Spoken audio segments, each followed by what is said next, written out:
Hello, ladies and gentlemen. Welcome to the SARG Superspeedway series for round number 2 at Talladega. It's the Grit UDC 200 here today. My name is Sam Dyer. With me is Tyler Riggs. And Tyler, we got to see these guys race at Daytona last week. Now they're at Talladega. It's a little bit of a different beast for these drivers to be handling. Yeah, for some people, they go, wait, those are two big time super speedways, big plate tracks. They each have unique characters, Daytona and Talladega. Personally, I think I prefer Dega a bit more, just because it seems a bit wider, right? And the tri-oval is a bit unique in that sense. But yeah, it's a different mindset here at Dega than what you would see at Daytona. I think you'll see some of these guys really get aggressive again on that outside line tonight. Yeah, they got 75 laps to figure out where they're going to be finishing here today. And our last week pole sitter was Lucas Cram. Cram does it again as we're going through the grid. Lucas Cram in that 44 machine getting a second pole, and on the outside with him is going to be Alex Fox. And then in the second row, third place, is going to be Gerald Darling and Connor Horn. Connor Horn, our victor of last week in that 67 car and truck, and Tyler, as we continue going through the grid, we thought that Cram was going to be the driver to watch out for, and then early issues last week with kind of a bizarre wreck that we don't usually get to see very often at other racetracks. Yeah, it was, and that's just kind of the thing of super speedway racing, right? Anything can happen, especially in these trucks. We definitely saw that. I mean, we've seen times where the dominant guys stay up front, run up front the entire race, and they finish up there. But all it takes is to get shuffled back, or maybe get a pit stall a little too late, and you're in the middle of all the craziness. And as we saw last week, the green flag pit stops can always come into play. So both in that caution just change up positions. So. Yeah, it's going to be a huge thing for these drivers to watch out for, and something that we didn't touch on during last week until the end of the race. But these drivers do have a fast repair to work with. And so if you get into any type of trouble at the start, you have the ability to have that fast repair so that you can work on your machine, get it fixed instantly, and get back out there for your second try. That's something that these drivers are going to have in the back of their heads to work on and to figure out the strategies of how aggressive do I really want to be on the start, or do I want to wait until I'm aggressive at the end so I have that chance to still be up there. Right, and it really just comes down, I mentioned it last week a little bit, but the group that you're running with, who do you feel like you can trust to run around? Who do you feel like is maybe a bit too out of control, maybe not settled in, right? That's special on these super speedways. That's what really factors in. If you see somebody kind of being interested in the draft, let's put it that way, where they're waving around and bust off the apron, you just don't feel comfortable around them. Typically, you're going to either want to be front or behind that person if you're behind them, a very far distance behind them. Yeah, and these drivers and these trucks are going to have amazing ways to get able to utilize the draft, trying to make as many big moves as possible. But this race, it's sponsored by Grit C, which is the Grit Ultimate Driver Challenge. These drivers in November are about to have one of the craziest seasons ever. It's going to be 8 races with 7 different cars and 7 different tracks leading up to a championship race at Homestead. Now, with that in mind, these drivers are going to be fighting for $500 for a chance to win. And if you want more information and how to be involved in that race, go to www.gritmotorsports.com to figure out about the Grit Ultimate Driver Challenge. And they are our sponsor here today for the Grit UDC 200 at Talladega. Yeah, let's go ahead and finish around out that top 10 while we got a chance. We got sidetracked there, but Brandon Hoff in that 9. In 5th, starting this one. Christopher Tate in the 4, starting 6th. Stephen Pro in that 69, starting 7th. Gavin Jones in the 12, they're starting 8th. And the 21, Jacob McMillan, he's going to be starting 9th. And round out the top 10, it'll be the 88 and Clint Spillman there in 10th. And a couple of guys, Nick Olson, Robbie Lyons, kind of surprised to see them outside the top 10 here. Yeah, they're drivers that we know can get up front and are going to be quick. And, Olson is someone that we were seeing battling up front for most of the second half of last week's race, and someone that we're going to continue to have our eyes on moving forward. As the pace truck's getting ready to pull off, we're about to go green, but first they got to get by the tri-oval, and this is the biggest difference between Daytona and Talladega. the finish line is after the tri-oval. So these drivers setting up and get ready to go green. It's such a long way, too. You feel like it takes an eternity as a driver.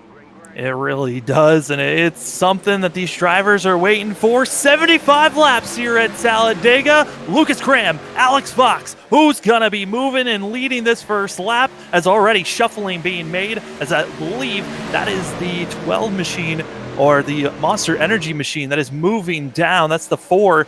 And other drivers to watch out for. Brandon Hoff in that 5th place position in that 9 machine. He's someone that we were seeing up front a ton last week. Not going to be surprised if he starts making moves early on.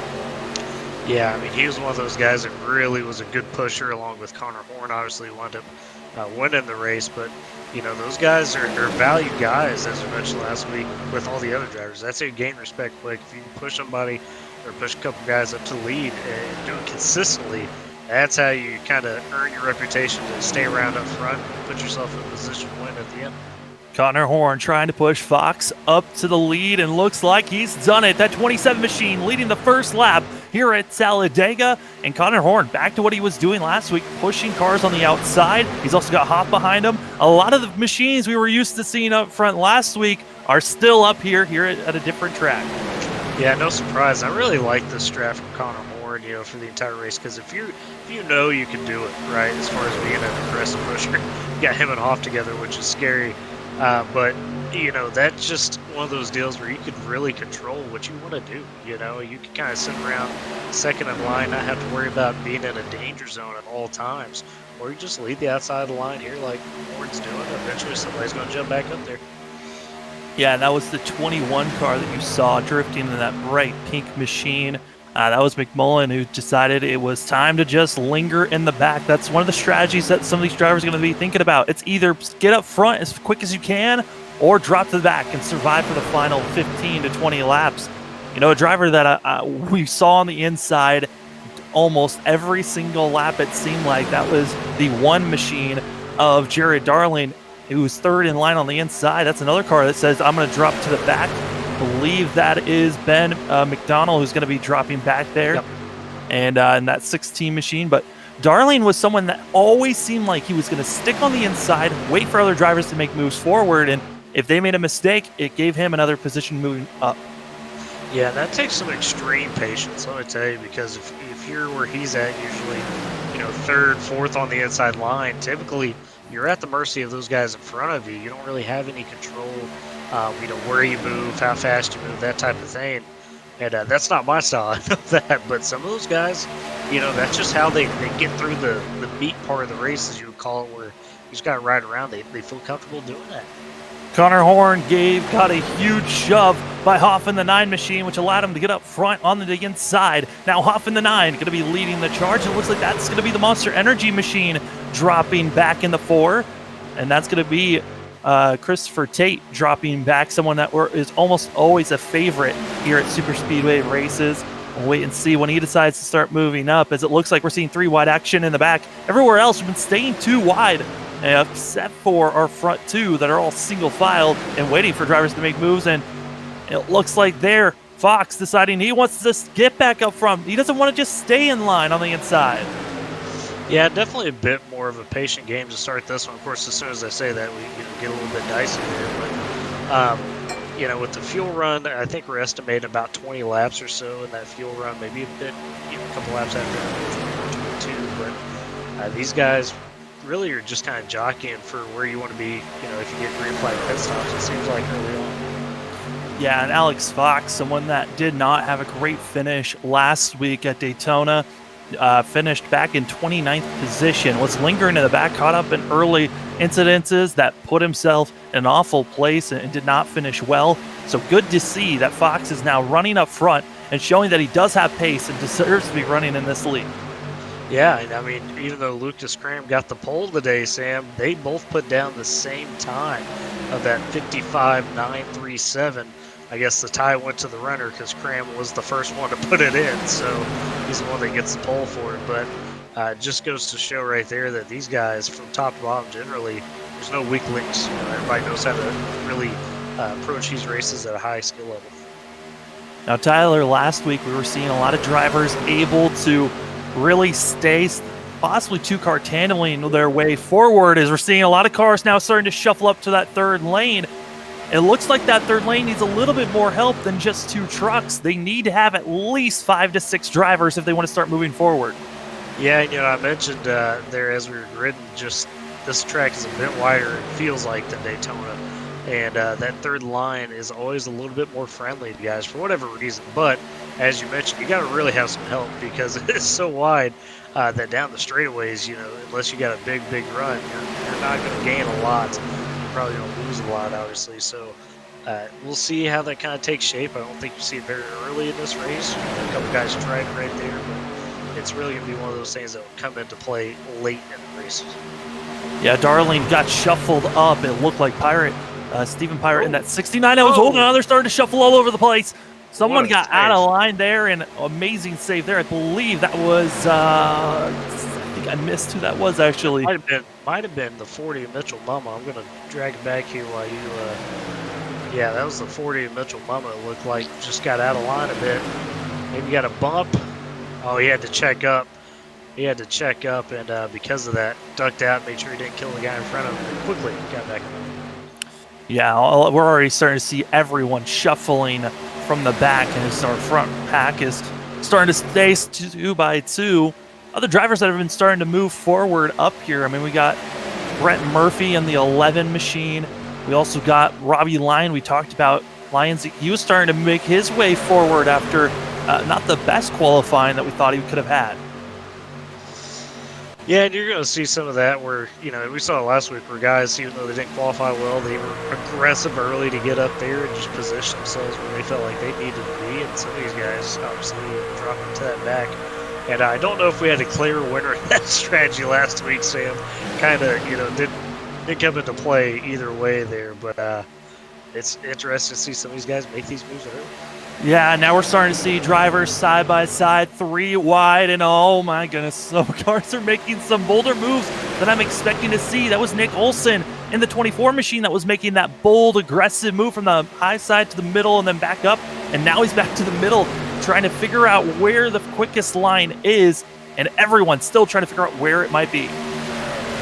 Yeah, and I mean, at certain points in this race, too, you might see, we saw Alex Bell, and I believe it was one last week, make that ridiculous just lap and a half move where they went from the back to the front up at the very top. So a couple of guys probably took note of that, and they might try it out here. Murphy has been just lingering on that outside, finally has been making his way forward. But man, Alex Bell really has decided that third lane is his, because he was back on lap number 5, he started that third lane and was just waiting for other drivers to come up with him. And finally, he's been able to move his way forward, getting a little bit of help from Nick Olson as they are making that third lane work as they're battling it out for about 4th place. Yeah, and those two, were friendly last week. No surprise to see them them again. Maybe it was him and Olson that made that move. But either way, that third line, it really takes a daring person to not only be able to do it, you have to pretty much be full throttle. Whether you're in the front or you're pushing, there is no let up in that third line because you got to be able to stick it to be able to have the momentum to get around people. Yeah, and all these drivers still just in wait mode, kind of. Yes, we've seen a couple of drivers make some pretty aggressive moves, but so far everyone's been playing pretty nice. I mean, yes, we're 3 wide, but I mean that's kind of usual to see at Talladega. Like you said, it's a much wider racetrack, and you have the space to do it, as we're now 3 wide, 4 rows back. Impressive stuff here. It always intrigues me when we see this. Who's going to realize that, okay, I back it off a little bit for the, the horsepower. We got a guy back here. Can't try to see who that is. It's just waving. It's not Lyons, but I think that's Gavin Jones in the 12 machine, just trying to figure out which lane to stick in. I mean, if you're that close to a group, I mean, you might as well try to have fun with it when they're blocking the whole entire road. Yeah, because it's like, one of those old arcade games where you're trying to cars, but there's just nowhere to go. What do you do, right? As you've now got Spillman trying to make this inside line work. But still leading the way on that inside, Alex Fox in that 27 machine. Doing a fabulous job of just, once he got onto that inside groove, just been staying there and waiting to see if anyone else can make that pass. Yeah, he's just been real smooth, and that's the key here at Dega, especially as you get into that tri-oval and coming off of it. That's how you make the inside line dominant a little bit on the points, is just make sure you're real nice and smooth. I mean, you're going to get challenges from that outside line, but as long as you got a couple strong guys stacked behind you, that inside becomes very tough to overtake. And look at Connor Horn, this dude, I don't know how he doesn't blow his engines out here, because he is always glued to somebody's rear bumper when he is not in the lead. It's impressive stuff. Yeah, figuring out how long you can stay there. And these drivers cannot stay completely on someone's bumper for the whole entire race. Or like Tyler has mentioned, you could blow an engine here. So you have to be moving up and down, trying to give air to your radiator so you don't blow your engine. But at the same time that you're moving up and down, the driver behind you is trying to follow you, which then makes everyone else shuffle throughout the line. Yeah, the secret I found to that as a driver is not so much doing the movement, and you'll see Connor Horn do it here, is that you'll be up on a guy's bumper, push him. Instead of moving up and down necessarily, when you want to kind of roll off a bit, you just lift it just enough to give a little bit of space, and that really keeps that engine cool, surprisingly. Connor Horn deciding it's his time to lead. Moving from the bottom to the high side, being pushed by the one of Darling, and might have gotten a big enough push as he could drop down. But everyone else kind of accordioned in the back of the field as they are all scrambling to make sure they stay in line. Yeah, and Horn wanted to drop it down there going into the corner, but it just was one of those situations where the rear was not quite clear enough, he felt, so kept it high, smart decision. Now he's got to get another run going. And Bell, once again, Alex Bell in that 15 machine, that third lane, he's just committed to it and just waiting for someone else to keep with them, as he's still getting help from, now that I believe that's the 9 machine. And what is that second car in line? I can't read it. That'd be Robbie Lyons in that 97. As there once again, 3 wide action here, 4 rows, almost 5 rows deep. Oh boy, Connor Horn jumped up to that top side to maybe try to cut off the run, but then he found no help as the cars there disintegrated behind Bell. Lyon and Hoff just kind of backed it off, so all of a sudden they're stuck on the outside. And Parker now leading the way in that 25 machine, who's just been following, looked like he was just following Darling there, and now he finds himself leading that middle groove. Middle line's got to figure out where they're going to go and if they can get enough help, because it looks like everyone is leaving them. Yeah, I mean, they're trying to figure it out. This is always the fun battle of these super speedways. Who's got the better push? You get so technical where that third, fourth guy in line generally turns out to be the deciding factor when you got this many cars up here. And you're just kind of, kicking them a bit, saying, hey, let's go. Try to get the move on they're trying to do. And, there's a driver that's just, he's in a pretty nice space. And you look at the nose of the 4 of Christopher Tate. He's just trying to figure out which lane to stay in, as he's got a nice view of Pikachu there, as he's trying to figure out where to go, because there's so many different lanes to be in, and you got to make sure that you hope that no one makes a caution in front of you. Yeah, and, it's a tough spot. Typically, you don't want to necessarily be in what you call the eye of the storm. He's got just enough space behind him where I think he's in a comfortable spot. But that could go away very quick, as you're mentioning, and you want to put yourself in a spot where you don't trap yourself, right? You want to be able to check up, get out of the way if you need to. Well, Tyler, we've been green for 16 laps, but we still have green flag pit stops to worry about. We did some quick math on it. It looks like about 20 to 22 laps is the window these drivers are going to be aiming for to come into the pits. We'll see with the draft being implemented. It might give them a couple of extra laps of fuel. Maybe these drivers are thinking about stretching it to 25? That could be possible. I mean, it's always tough to gauge with super speedway racing, especially the plate tracks, because the draft just affects so much. So if that is the case, it wouldn't surprise me. We figured about a full fuel run, no draft help, is about 30 laps. So you usually have to give or take 5. Based off your estimates there. So it will be interesting to see how quick these guys sort out. Obviously, a lap or 2 beforehand, you'll notice they'll start single filing out. We're not quite seeing that yet. They're still 2x2 and they're pretty far back there. As they come across the line, we are now 18 laps into 75, 56 laps to go. 58, excuse me. These drivers are putting on a show for us. They are continuously going 2-3 wide, and it's been a blast to watch. You're watching the SARG Superspeedway Series here at Talladega for round number 2 this is the Grid UDC 200 here at Talladega. My name is Sam Dyer. With me is Tyler Riggs. And Tyler, as they continue to march forward, we're seeing that the front guys are still staying up front, but there's a huge group. Here comes the 9. Yeah, they're coming in now. It was coming over the radio there. This is a big group. We'll see if everybody gets slowed down. It's a tough entry here.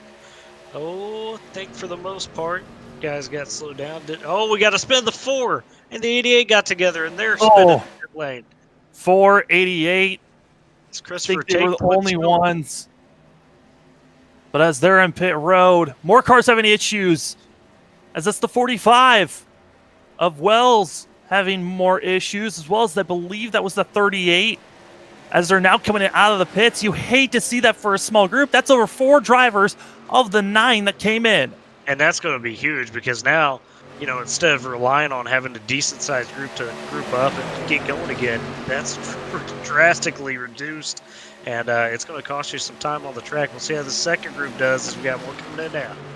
More drivers focusing in when they're going to come in. Leading the charge is the one, Alex. That's, I believe that's Gavin Jones. So that was the one that came in. Jared also, Darling, Alex Bell drove in extremely deep.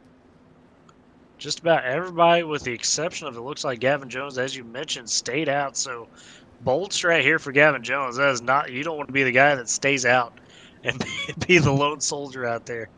We got Gavin Jones by himself, and then also if we go back, this group that is back here, about 5 drivers.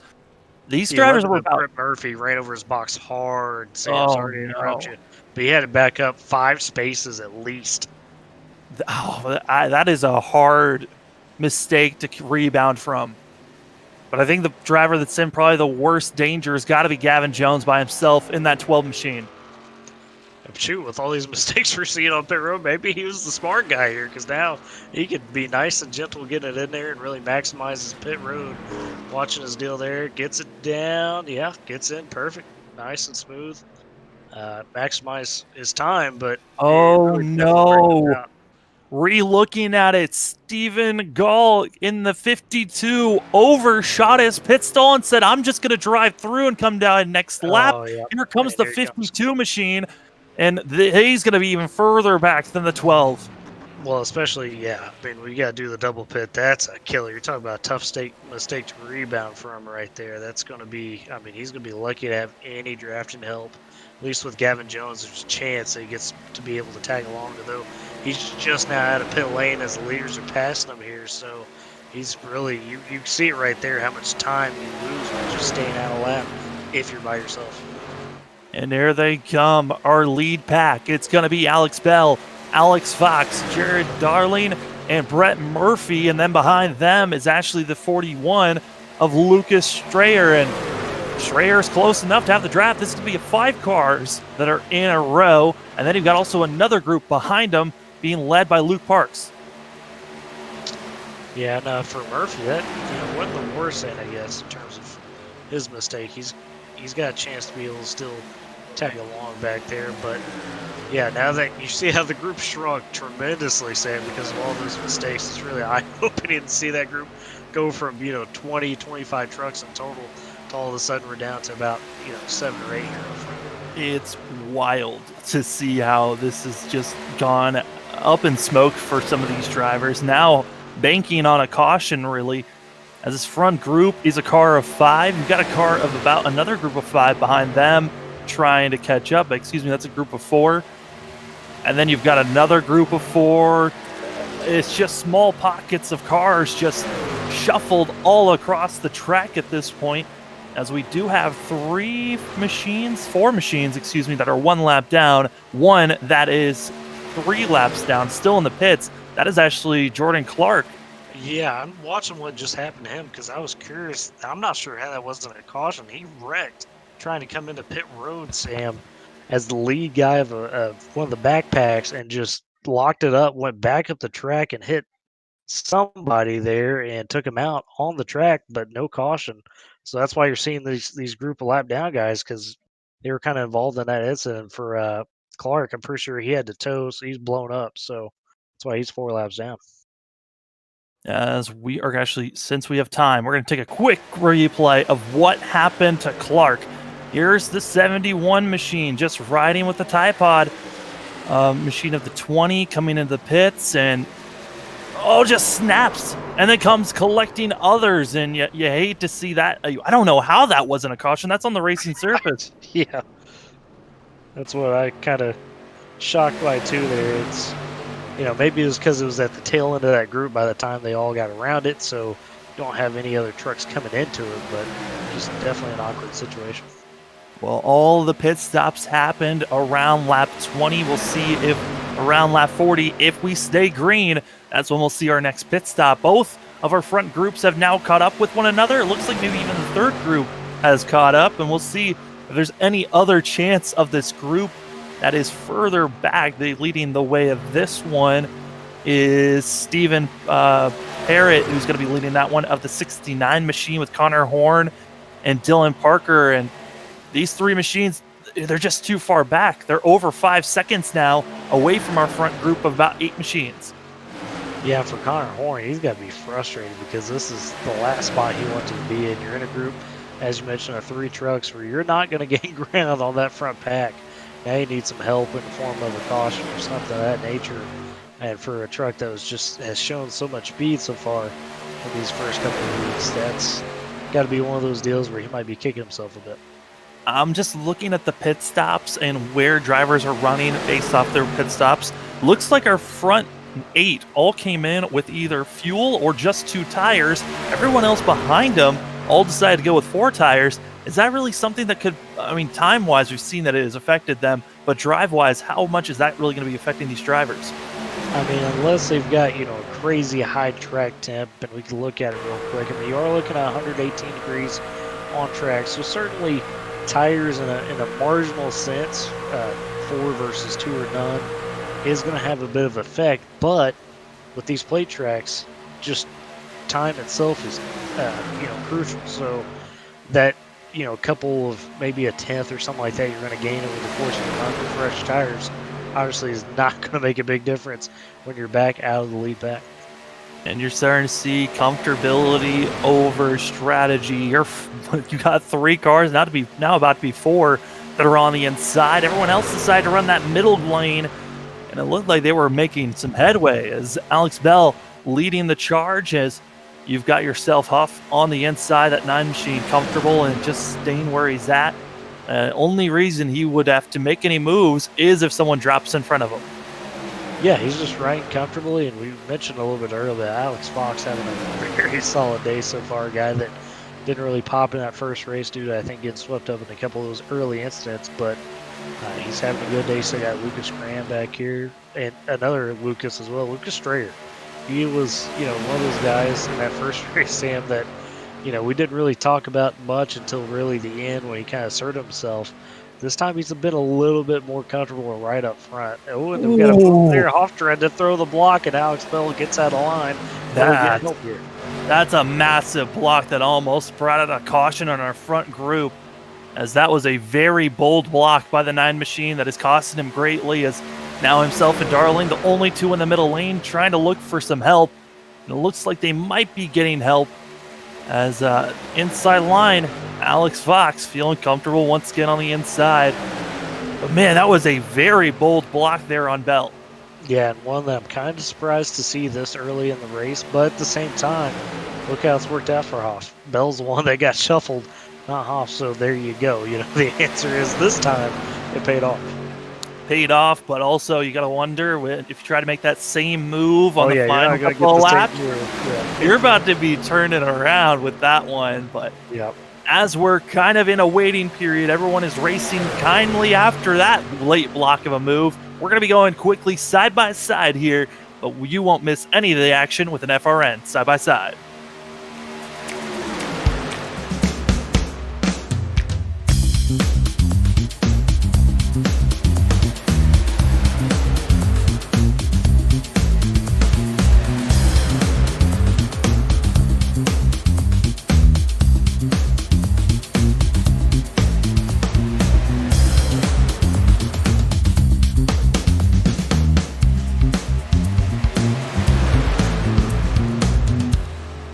Since the VFW was founded, their mission was really to look out for the veterans community, to make sure that our nation upholds its promise to really care for the service member, the veteran, and his or her family. There are several ways that the VFW fights for veterans today. The top services include disability claims assistance, advocacy on Capitol Hill and with the Department of Veterans Affairs. We also offer scholarship opportunities, and then also volunteerism. For me personally, when I came back from Iraq, my life experience was drastically different from those around me, and the Veterans of Foreign Wars really spoke to me. The reason I would encourage veterans who have served overseas today to join the VFW is because this is your organization. The VFW is for veterans. Every generation, a new generation of leaders steps up in the Veterans of Foreign Wars and fights for the veterans community. The Veterans of Foreign Wars. No one does more for veterans. For more information on the VFW, go to ahctv.com/sacrifice.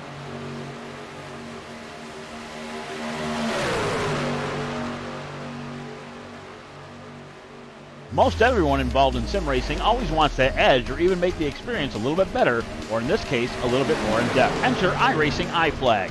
iFlag is a simulation signal box with software designed by Peter Vostro. When you are behind the wheel in iRacing, your eyes are looking down the track or maybe even in the rear or side view mirrors.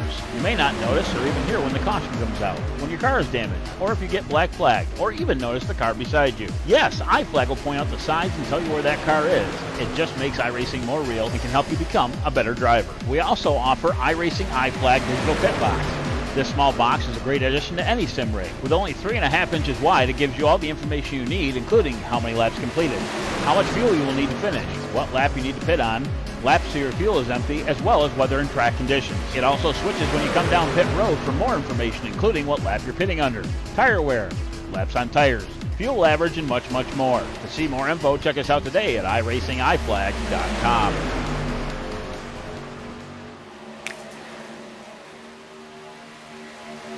And those were some of our sponsors that help us out every single week to help FRN be running. But right now, you're watching the Grit UDC 200 here at Talladega for the SARG Superspeedway Series. This is round number 2 at Talladega, and it's been a wild one so far. My name is Sam Dyer. With me is Tyler Riggs. Tyler, Luke Parks figures out he's going to be up front.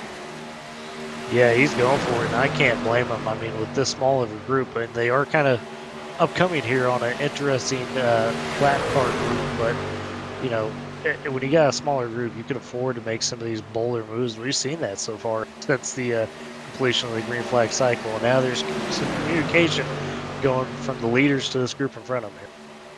Yeah, I mean, this back end of drivers, you got some drivers that are damaged, trying to get out of the way, and you're seeing that now. This car's just dipping down. But Tyler, what's going on with the radio? What type of communication are you hearing? Mainly it was Nick Olson just saying, hey guys, you need to make a decision quick because we are here. Which is absolutely a fair point for Nick Olson. I mean, on our cameras, we saw them about 3 laps ago, and the closing rate was incredible to see from our lead pack. And now you're going to see lap cars and lead pack cars all mingled now, which is going to make things really tricky for lead lap cars because they want to get by as many lap machines as possible so they don't have to worry about the possible chance of pushing a machine that's a lap down and not someone for position. Right, but I will say the lap down cars are doing the right thing. Typically, you know, as the leaders come up on you, you just pick your line, you stick to it. Doesn't matter if it's top or bottom, you just let them work it out themselves as far as the lead lap cars go, and that's what you're seeing. So, you know, they're saying, hey, we're on the bottom, so we're just staying on the bottom, right? Yeah, they're doing what is necessary. Still, Luke Parks and Alex Fox, you're leading of the bottom and top side.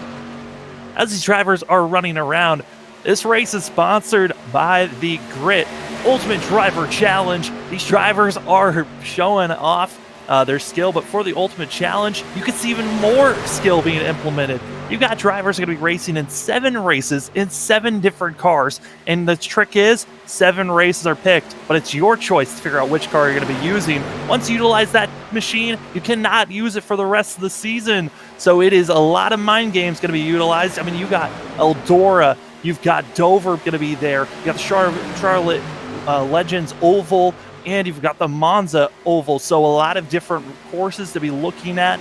You've got some road courses in there, but some of the vehicles that you're going to be seeing here in the Ultimate Series, you've got the dirt street stocks. You've got some endurance machines. Ooh. Oh my goodness, as they are scrambling all over the place. Yeah. They're 4 wide as they are all scrambling all over the place in this lead pack now. Yeah, I'm not sure. A couple of those lap cars, they caught another small lap car group there, and there was even more shuffling. Somebody, you see it right here. That's Jeremy Jones. He needs to not wave up. There he goes. He decides to stick to the bottom. That's, you know, I understand as a lap car, you're going, man, I don't want to be in the way, but you have to pick your line, stick with it, just trust those guys will work around. You see that? And they're not. They're really not. They are really not being able to get by. That's Alex Bell is on the outside of that. And oh my goodness, that is a lot of machines just trying to figure out where they're going to go, as I believe that's the 9 machine going for a ride. Oh, and he gets Strayer in there. Oh, he goes into the 84 of Locklear. Oh no. Fox was involved on lap 36, first caution of the race, as we were getting to the halfway marker, and it all started with our front two, Olsen and Hoff, contact, bringing out our first caution. Yeah, Olsen was trying to stay on him and just, you know, give him the good push there through the tri-oval, but Olsen... Strayer didn't have anywhere to go. Yeah, Strayer just was minutes at bystander, but... 84 didn't have anywhere to go either. Just, he tried to make, you know, a clean push, Sam, but it was one of those where he waved a little bit, and Hoff just misread, you know, the move, basically, right? And just a bit of miscommunication, a bit of wrong judgment there from them two, and just, you know, what was going down. And it just clipped Hoff enough to send him into that grass. At that point, he did all he could to hold on, but it's so tough to keep it corralled once you're in that grass. Yeah, I got to see the cockpit view of Locklear there, and Fox is getting contact, and it's just you're stuck in the lane that you're in, and you're going so fast, you really don't have anywhere else to go. Yeah, and it just, as you mentioned, the speed of it, which is happening, is the big part. I mean, you can't hardly react, you know. It's so tough. And because of that wreck, though, it looks like maybe it's the 20 or the 45, not Locklear, that's going to be the lucky dog, because Locklear was live down. It might be the 45 of Kobe Wells, so that's tough for Locklear because he just really wanted that lap back, but because of being involved in the wreck, he's not going to get it here. And we're going to wait and see if Wells does get it, and I believe Wells is that driver. You were correct.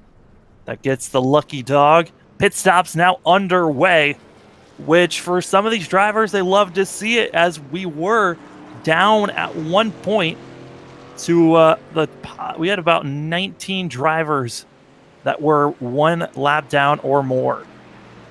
Yeah, and another interesting note here for Brandon Hoff, who got involved in that wreck. Sam, I believe he blew his engine from that wreck. He tried to coast all the way around to make sure he didn't tow. He got to the middle of turn 3 before it finally just completely came to a stop, so he finally had to tow. That's a huge, huge blow for that 9 truck. Yeah, it's a massive blow. But here's the thing. All these drivers have one fast repair to work with. We're expecting a lot of the drivers that were involved in that accident, if you do not have engine damage, to use their fast repairs.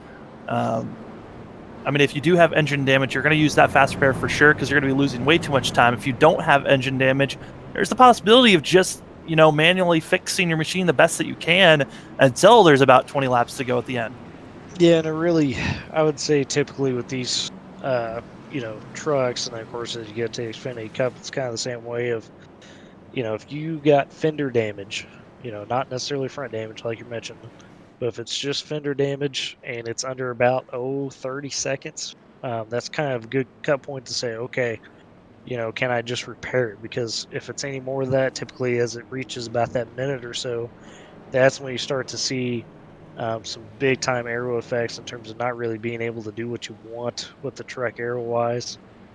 Obviously, you know, you mentioned if you got any sort of engine damage, you might as well just pop that fast repair because you're going to need it, keep up with the pack. But yeah, aero wise is kind of the big question. And typically, if the rear spoiler is pushed up and it's under that 30-second mark, you'll be fine. But as you get up to that minute, you really got to make the choice of saying, okay, am I comfortable with riding for a bit? Because that's what you're going to have to do if you want to save it. Well, looked like Christopher Tate was thinking about doing a wave around with other machines. Now looks like only the 48 possibly is going for a wave around, as well as the 2 and the 40 as well going for a wave around here. Yep, those trucks decided to go ahead and take it, which is interesting, Sam, because they're gonna have to pick quick here. Basically, we're kind of coming on the end of that second run. We figured about 40 or so might be the second round of green flag stops if we stay green. So that'll be a group that'll be interesting to watch. See what they figure out they want to do once we go green again. Well, Ginrich and the 48 machine, yes, he'll have to think about pitting here probably in the next about 5 laps or so, expecting a quick wreck to come out. But the 2 and the 40, both of them pitted about 5-6 laps ago, so they could still be out there for another 10 to 15 laps. So they're still okay, but yeah, have to pit early if we continue to go green, which puts a couple of these machines in awkward places. But leading the way is going to be the one of Jared Darling, and Darling's just been staying up front. This is what he did last week as well. Just quietly was running in his position, wasn't making any bold moves, just was quick up front, trying to help as many drivers as possible. And when there was an opening, he would take it.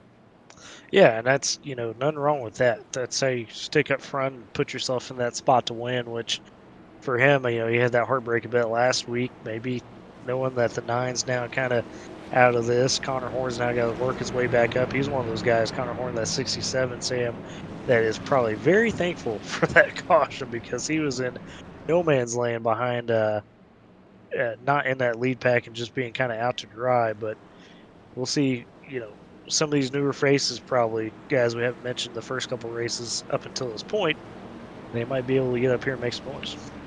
Pace truck pulling off. We're going this time by. It's the 1 and the 3 leading the charge as we're getting ready to go green after our first caution of the day. This is the Grit UDC 200 here at Talladega for round number 2 of the SARG Superspeedway. If you want to sign up for the Grit Ultimate Driver Challenge, sign-ups are going to be open for that race on the 31st of October. Go to www.gritmotorsports.com for more information. But we are back green underway as we start lap number 39.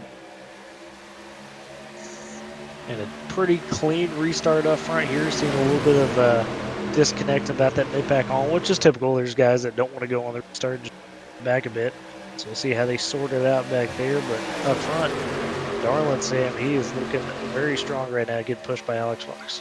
Alex Fox, we just saw, was involved in our first caution of the day. Got that damage prepared. It was just a little bit of a ding on that machine, as that 27 still has a lot of speed, pushing hard. And that 20 bright pink 21 machine of Jacob McMillan, he was lingering back. We saw on lap number 1 say, I'm going to drop back. Now is up in our top 3. Yeah, it's interesting he's choosing now to go ahead and leap back up here. Typically when a guy does that, they say, all right, 20:15 to go. I'm making sure I'm up there. But up until that point, they're pre-pass him. And look at that top line. It's Alex Bell way back there a bit, but he's trying to make the third line work, and he's got Connor Horn with him. That's what he pick up some help. That's what he did in the first 5 laps, is right at the rear end of this first pack. He just dipped it to the outside, waited for someone to help him out. Connor Horn going to be there. More machines decided to pop up, and I believe that's is that Lion that has just dropped up in front of him? No, it might be excuse me. I'm trying to say it. The 11, I believe. I can't get out. Brett Murphy. Yeah, Brett Murphy. Can't get it out there, man. Drivers have pretty similar schemes, so I'm like, oh, it's a white and blue. It's that driver. Nope, it's not. It's the 11 of Brett Murphy leading the third lane on the high side and leading all lanes on the inside. You've got Darling, middle, you got Parks, and then on the outside, you've got yourself there, Murphy, as everyone trying to figure out where they're going to be staying, as that third lane just needs a little bit more help as they're trying to get more drivers to move up there. Yeah, they're trying to get connected a bit. Murphy, you got to be ready if you jump up in front of Bell and Horn to receive some pushes. So we'll see if he can handle that well or not. And we got, looks like that 21 McMillan maybe blinking a bit. So we'll have to monitor that situation as well. Also, the 52 machine going to be moving up. That's Stephen Gall. And Stephen Gall in the 51 that is now leading the outside lane. 52 machine is 1 lap down. First car 1 lap down. So if a caution does come out and he's not involved, we'll get the lucky dog position. Yeah, and it's always a bold strategy to try to run up here with the leaders when you are a lap down, simply because if there is a big wreck that happens, you don't give yourself much opportunity to really avoid it. But that being said, you know, you got multiple guys lap down, so you obviously want to be the guy leading that group, but he's going to get hung out to dry there. I think he's got a bit too much damage for anybody to really work with him being the lead truck right now. Yeah, just he was trying so hard to make that outside line work and not able to be there. I think really the pioneer of that third lane has been Bell every single time, but right now, Bell just lingering and waiting.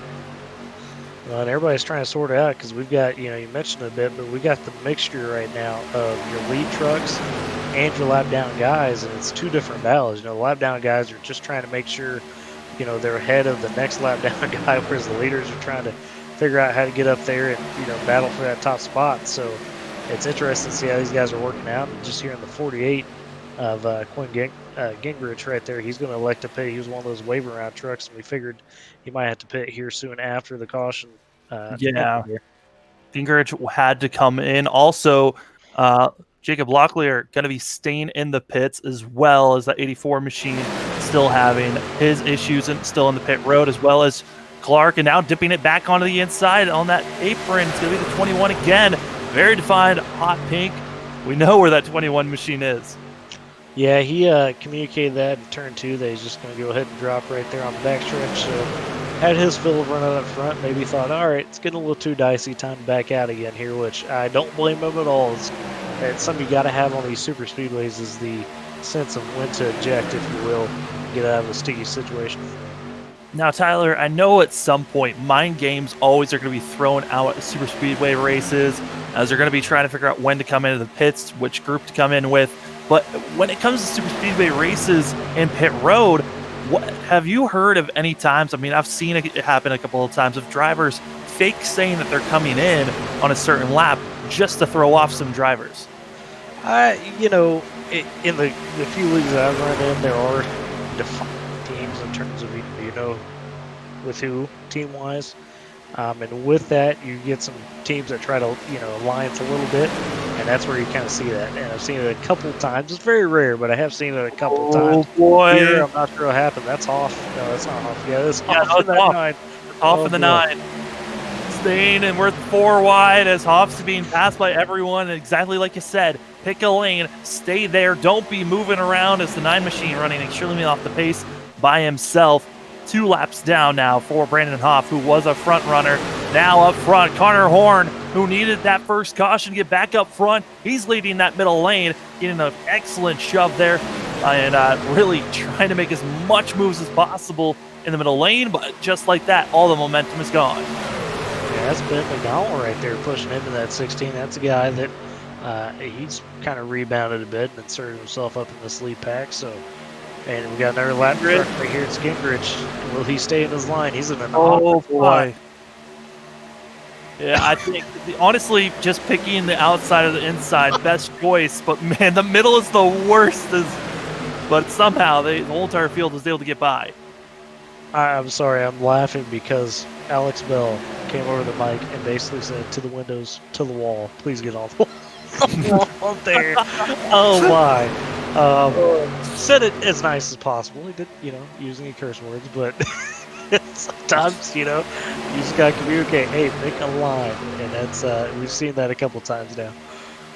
Oh man, the drivers having fun out there. I mean, the best that you can. Might as well have fun with it. The 97 machine of Robbie Lyon now leading the middle lane, getting a little bit of a shove there and trying to get as much momentum as possible to move forward. That's getting a push by the 4 machine. That's our first car 1 lap down, Christopher Tate in that Monster Energy drink machine. Yeah, we said, you know, you're going to see the mingle here, and that's the effect. It's always kind of weird to know that you're being pushed by a lap down car, because those guys are trying to earn it back, right? I mean, for Tate, if he could earn it back the hard way, so to speak, you know, he's put himself in a really advantageous spot. But they're quick allies, but they're also potentially quick to dump you if it means that they're able to advance forward and put themselves in a better spot to get that lap back. I mean, we got 3 cars that are right on top one another trying to get this first car 1 lap down. You got the 4 there, second in line on the inside. Second car on the outside, that is actually the 20 machine of Brett Floyd. He's going to be the car that's second for the 1 lap down. And then on the high side, leading the high side was Stephen Gall. So a lot of mingling going on. These drivers trying to figure out where is the best spot to be trying to make their way forward and making sure they're in that lucky dog position. But at the same time, a caution might be looming with how these drivers have been racing. Yeah, they're starting to get dicey again. They're getting antsy. The lap down cars, they're still jockeying, and there's a couple guys saying, man, I got to get up here. I got to pass this guy, or got to be in front of this guy. And then you got your leaders. Some of these guys like Bell and Horn that are kind of in spots they maybe don't want to be. Bell's stuck back there at kind of the tail end of this front group, and he's looking to make some moves, but he hadn't had any help. Connor Horn's stuck on the inside in that bottom line, so a lot of jockeying going on. I just wonder how long it will be before somebody makes that critical mistake. You just know something's brewing as all these drivers are getting ready. Yeah. But it's not just yet. You cannot make the big moves just yet because you still have 1 green flag pit stop to go. And the way that our telemetry is looking with how many laps are left and with how long they can go, we might be going green for the rest of this way with less than 20 laps to go when they need to come to the pits. Yeah, and that puts even more pressure on everybody because now it's crucial, as we saw with that first cycle, where you're at, who you pit with, do they have any issues? So it comes down to that trust factor again. Do you want to pit with the first group if it's got, this guy or this guy in it? Or wait to the second group? I mean, there's so many factors right now, and that's why you're seeing the chaos, so to speak, start to ratchet up a little bit as Darling right there getting a good shove. Almost got loose. You're getting when your front 2 are being shoved by lap cars that are hoping that they can get themselves unlapped the hard way, but also trying to make sure their lane is going. The lap car there, that is 26. Oh no! There they go. It's the 20 and others. That's all hard contact to the back. Oh my goodness! And Connor Horn gets 25 in. Derek Stanley takes blame for that one quickly in the chat. And we just mentioned him. He was trying to, he had finally found himself up there, and he just came down on Robbie Line a bit, and there goes some of that field. Somebody got thrown back off that wall. I'm not sure who, but it looked pretty bad there. As we take another replay for our second caution of the day, as we're trying to figure out who that driver was. Looks like the 30 maybe that got thrown back off the wall right there. That'd be, Michael Swink, who was already 2 laps down. That's insult to injury. Is one of those deals where the wall caught him and chunked him back. As we go back and take a replay here. I mean, just you kind of had a feeling that this was going to happen, and it all started with Stanley second in line, and really it wasn't completely his fault. It's just hard racing right here. As drifted up and came down. I mean, the 30 was rubber banding there. Oh my goodness. That's one of those, you see it sometimes in iRacing. Obviously, not everything can be perfect. Obviously, they work as hard as they can to get out any bugs, but sometimes you still get one of those spots where it's just weird. It's iRacing at its finest. You love these moments because you never know how a car is going to react. And Stanley, I mean, if that happened in real life, I don't know if a person could survive that. That is aggressive. You went from 200 miles per hour to going backwards. Oh, the G-forces must have been insane. Yeah. As now drivers are in pit road trying to figure out who can get the best pit stops here. Looking at times, though, I don't think that the drivers can make it to the end after these pit stops. Yeah, based off where they pitted on that first run, which was a good measuring stick. I mean, that extra 5 laps is asking a lot, but I guess the real question at this point, Sam, who's going to decide to drop back and just hang tight, playing out the green flag run? Because really, what do you lose if you say, okay, I'm going to hang back. I'm going to try to save 5 laps of fuel as soon as we go green here, which in 25 laps is a lot, but it's doable, especially if you're, in a group that allows you to run 3/4 throttle, this is the beauty of Talladega. You could almost be a complete lap down. If you're back there saving, everybody else has got to pit. You're going to pass those guys, and be that leader all of a sudden. And so it'll be interesting to see what people try to choose to stretch it out, and who just says, you know what, we got to pit again anyways. I'm going to go for it. I think we're finally going to know who is really going to try to stretch it. Is the cars that are going to pit here when it's one to go. Those are the drivers that we're going to know who was really planning on trying to make it go as far as you can. But this is a super speedway series where this is super speedway racing, and everyone knows really we're probably going to see a green white checkered at this thing because so many drivers are going to be way too aggressive at the end of this race. Yeah, and that's some of these guys that probably feel like they have nothing to lose, I imagine are going to be aggressive here at the start. Maybe a guy like Darling or somebody like that kind of is a little bit more keen to say, all right, you know what, I got robbed last race, so I want a shot to be able to be there at the end this time. Well, as we're getting ready and shuffling to see where cars are, we're not going to define who's where, because as you can see, the 24 of Nick Olsen, he is showing that he could be going to the pits. Most likely he's going to fake it here, but we want to make sure that we know everyone is pitted if they're going to be coming in this time. 24 car stays out, coming in line, and also a ton of others following suit.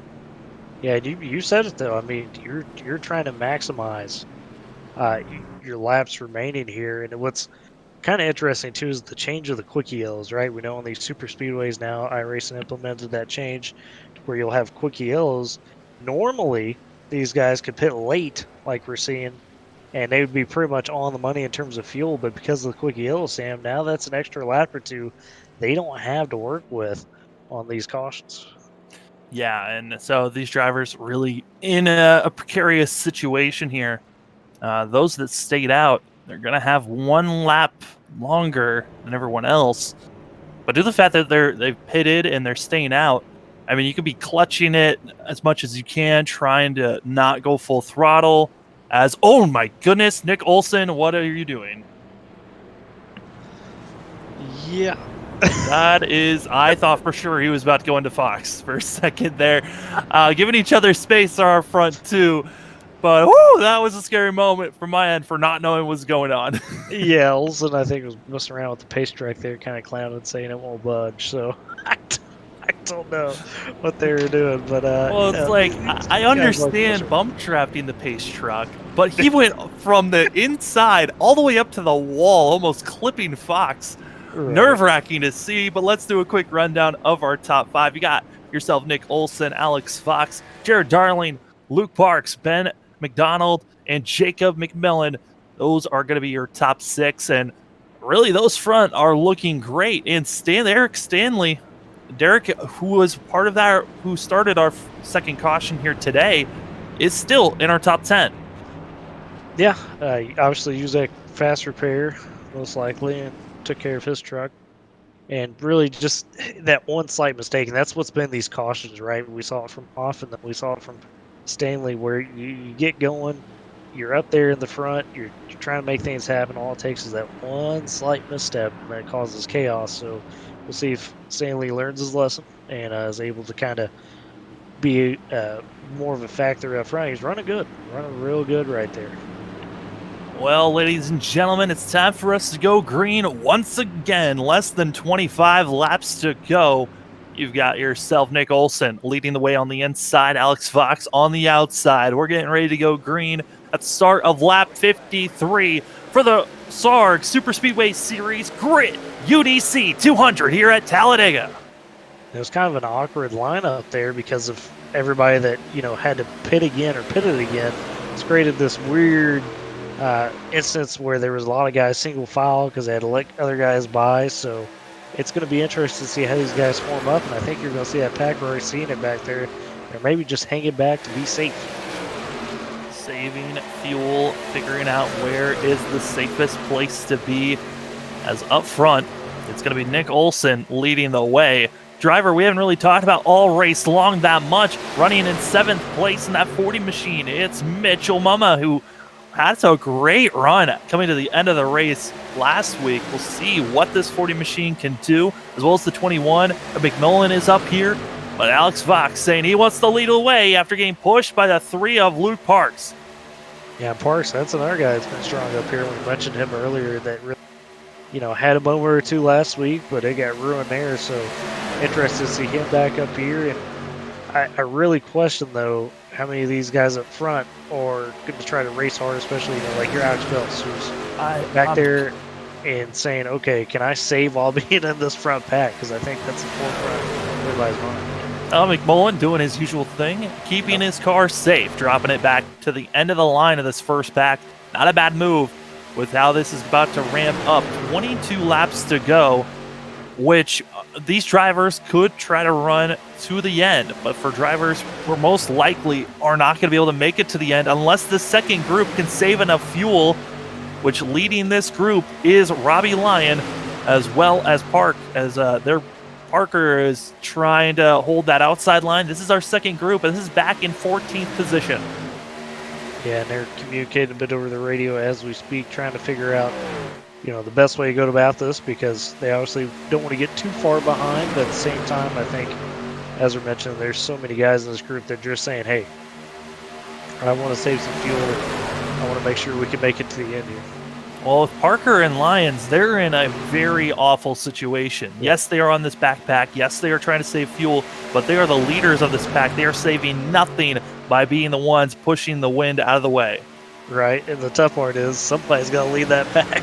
So what do? Do you constantly try to shuffle it up and make sure you're not the leader of that pack? Is it a game of hot potato? Who knows? I mean, it's tough to judge the best way to go about it at that point. As now you've got Parks on the outside leading that middle lane, and that's going to be Mama on the outside trying to figure out where to put that 40 machine. So far, getting zero help. Alex Bell, the car that is furthest up on those on the fullest of fuel compared to all the drivers up here. You got Alex Bell.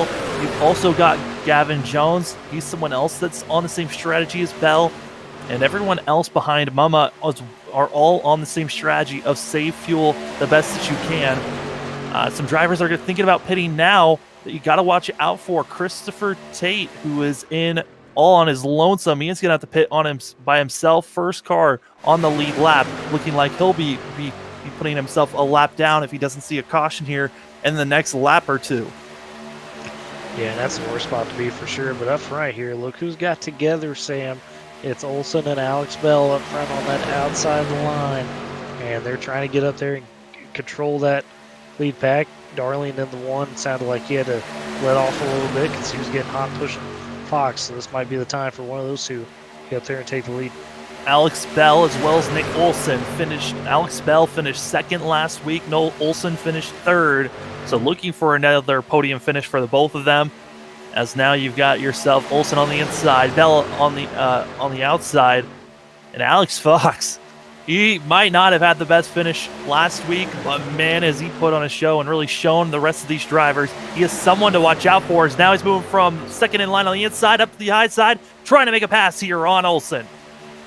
Yeah, and Fox just saying, you know what, I'm going to stop one of you two and elects to stop Bell there, doing all he can. But Olsen is also equally dangerous on that bottom. And Darling's really kind of the factor in this, Sam, similar to what we saw from Connor Horn last week. He gets to be the guy that decides, okay, am I going to push the guy moving down in front of me? What's the best strat here? So he's kind of in the catbird here.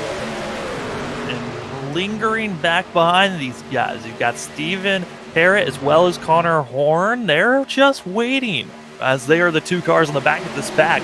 Not sure when to make their push forward just yet as they're waiting for other machines to be shuffling back and forth. And I'm re-looking at some of the drivers that are up here. We have ourselves some lap machines mingled in with lead lap cars, so it's going to be tricky for them. You've got the 88 machine in the red there on the inside, and just there's a couple of other cars in there that are lapped down. They're just trying to stay in this lead lap group and try to be the first car one lap down. Yeah, because they're banking on another caution, right? I mean, there's no way we go green all the way to the end here, so that'd be interesting to see. Yeah, Spillman, that 88, obviously he's been involved in a wreck or two, trying to work his way back, but these guys keeping it double file. Ooh, Alex Bell trying to drop down under Fox. Oh, Sam. I don't know how he did that. Fox is just being a madman up here, and he's trying everything he can to be leading this race as he's now on the inside. But you know Bell has the momentum. If he's got space and the momentum out of the corner, he can easily make a move where he's at. Unless you see Parks, he's finally getting the momentum out of 4 and through the tri-oval. He's just at the quarter panel of that 15 machine. And how about the guy pushing Parks up there? It's Gavin Jones. We saw him earlier have that issue. He decided to be the guy that stayed out by himself on the first green flag cycle. He's made a recovery from that. And now he's up here in this lead pack, but boy, Bell is doing everything he can right now to get away from Fox, and finally he finds the space to get up top. It's that momentum he was trying to find, gets it done, and now he's on the outside, dropping it down right in front of Fox, and it's one of those moves that you need to trust your spotter. If your spotter says you're clear, you come down immediately, and that's what we've been seeing a lot of. That one was a lot of trust. More close to maybe saying a couple of Hail Marys and just throwing it down there, because my goodness, I didn't think there was space, but he found a way somehow. Somehow, some way. Luke Parks now on the outside in that 3 machine, trying to figure out how to get by and just shuffling here and there, trying to figure out where they're going to be. And just like that, Gavin Jones, who we saw earlier involved in an accident, and also even further back around lap number 20, I believe actually no, lap 15, as cars coming through the pits and getting back on course, it looks like. As those are some lap machines that try to stay out, get fuel, they are now coming back out into the field, trying to make sure they do not affect this lead pack. Yeah, and that can be very awkward, but they did a good job this time around on it, making sure they didn't really get anybody. See Jeremy Jones at 81 down there. He's had some damage from previous wrecks. And all clean so far, but Sam, do these guys have enough fuel? With how hard they're I don't think so. This lead pack, yeah, I don't see how. They're probably just banking on, hey, we're going to run it until it's dry and hope everybody else has the pit, seems like. Unless they know something different than we don't, I don't see how they're going to finish this, even with Alex Bell hitting that 1 lap extra compared to everyone else as they're getting by Huff there, who's staying on the outside. Bell, even though he's got that 1 lap extra, he's been up front and not in save mode at all. He's just been pushing it as hard as he can to stay up front. Some of the cars that are behind them, you got Connor Horn, who's just been lingering back, not really making any bold moves, but now he's on the high side looking for help. It's hard to see if anyone in this front group is really saving. If you go back to this back group that we were talking about, they haven't been in save mode either for Robbie Lyons. Everyone else, though, they've been staying in line and just waiting and lingering as they all stay single file back here in the second group. Yeah, I feel like Lyons just hoping he can kind of drag the brake a bit, or something like that. And, allow he hopes those guys behind him allow him that courtesy, but it doesn't seem like it. Look back up front here, though. They're getting 3 wide all of a sudden. Got Bubba, Stanley, and is that Connor Horn I see? That's Connor Horn. On the outside of the third car. So, boy, it's getting crazy again. Connor Horn was staying on that third lane for the longest time, just tempting someone to come up and make that move. Did not. Nick Olson, who was leading this pack when we went green with about 23 laps to go, he is now lingering in the middle of this group, and he just looks like he's found the other grit machine of Hoff, who's on the outside. Hoff's now pushing Horn, and those two, when they're hooked up, they are quick. Olson's trying to figure out how to get up there, but just doesn't have the space. He's being kind of blocked by Mumma. Yeah, and for Hoff right now, he's 2 laps down, so really there's no benefit for him necessarily racing up front other than to help, Horn or an Olson if he chooses to do so, which, hey, that's perfectly fine. You see right there, he got Horn up front because of that good push. Oh, a little bit of looseness from Bell. Whoa. They almost wrecked him and Parks contact, but they saved it. They scattered, but they're good to go now as they're all trying to make sure they still get the momentum to stay in this lead pack. Leading the way, though, it's Gavin Jones being pushed by the 1 of Jared Darling, and man, this outside line trying to make some moves, but it's Connor Horn, the winner from last week at Daytona for the season starter. He's trying to get another win and notch another win on his belt as this 67 machine leading the inside groove just need a little bit more help as Gavin Jones really getting that push on that middle lane. Yeah, Gavin Jones, we talk about Darling and being a pusher and put himself in a spot to win. He gets a huge push, and then Darling says, all right, my turn. Gives him the shove, makes sure he's got really no help and loses all that momentum as Darling drops to the inside. A very tactical move there by the 1. But now Jones, who we've seen be a pretty good car at pulling people, he's got himself the 24 and the 9 to be used on the outside, but they don't have any other help. Everyone else is now locked on the inside lane as we're coming to 10 laps to go here. Where do you go, especially with the way that everyone's single filing up? It looks like they might be setting up to come into the pits. Yeah, I mean, they're starting to kind of, figure it out. And we're hearing Horn and Olsen talking about the fuel right now. They're kind of starting to realize, maybe we topped off a bit.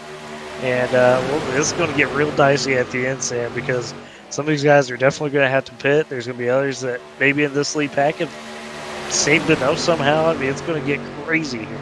As you see, the lead pack coming up to lap machines. We're going to drop back quick, as that's actually Parker leading the way in this second group. Lions has dropped back. As caution up looks like as it's up front in that lead group right when we leave it, and it's going to be, I believe, the 12 of Gavin Jones, bringing out our third caution of the day as we were 10 laps to go. Well, actually, it was Luke Parks and Darling. Oh, my. So Parks was shoving, Parks was shoving Darlin, and then Darlin and Jones came together. It looks like maybe Hoff had a bit of a hopper push as well. And yeah, they got together. Darlin wheel hopped, and then chaos ensues again. And for Darlin, that is 2 weeks in a row now where he may suffer some heartbreak here late in the race. I believe Darling still has a faster pair to work with, but man, that was a shocker to see. Right when I left the front pack, that's when they decide, let's have some carnage up front. I'm surprised, though. I feel like where that caution happened, up front of the field, there should have been more cars involved, and luckily everyone had time to scatter. Yeah, well, it was one of those wrecks, too, where there wasn't instant car sideways. It was more of a delayed reaction to get to that point, and that's what kind of separates, especially these super speedways, guys being able to avoid or not. Because if you got a truck or a car completely sideways on the track, all of a sudden it's really hard to pick a line and get out of the way. But if it takes a minute for that to happen, typically it allows you to see it a bit better, and I think that's what happened there, and led to not as much death as you thought would occur in that wreck. Car that really had to make evasive moves. That's going to be the 40 of Mama, and here it is. Cockpit view, seeing people scatter and recognizing got to go low, and immediately gets out of the way, almost dumped it into the inside wall, but plenty of time to get out of the way and get back onto the stretch. And great moves by everyone there just to make sure they were safe and sound. But this now makes it to where everyone needs to pit, and they're good to the end. Yeah, now it's going to get just insane. It's going to get insane because everybody could, push as hard as they want. Snow holds barred at this point. You're good on fuel. People are going to use their fast repairs to make sure they got, clean trucks. I mean, it is going to be on like Donkey Kong, as they say. It's going to be wild, that is for sure. As a driver stayed out. Oh, my goodness. Lucas Cram, what are you doing? Our pulsar. He was in that kind of backpack, I believe.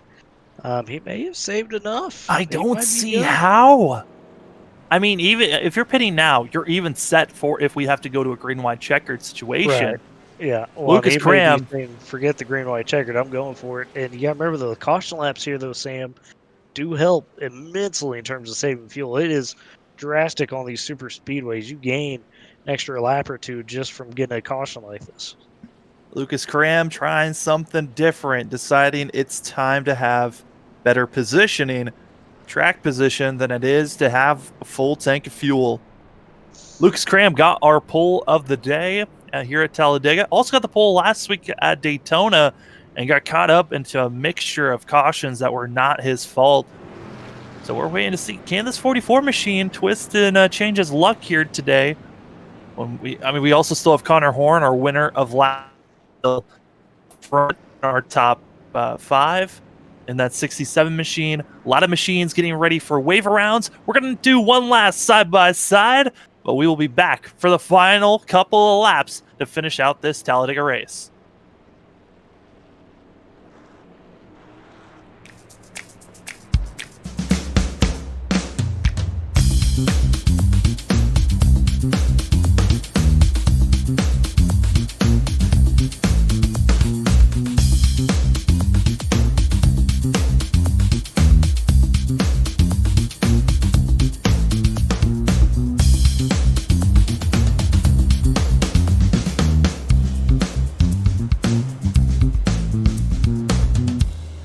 Since the VFW was founded, their mission was really to look out for the veterans community, to make sure that our nation upholds its promise to really care for the service member, the veteran, and his or her family. There are several ways that the VFW fights for veterans today. The top services include disability claims assistance, advocacy on Capitol Hill and with the Department of Veterans Affairs. We also offer scholarship opportunities, and then also volunteerism.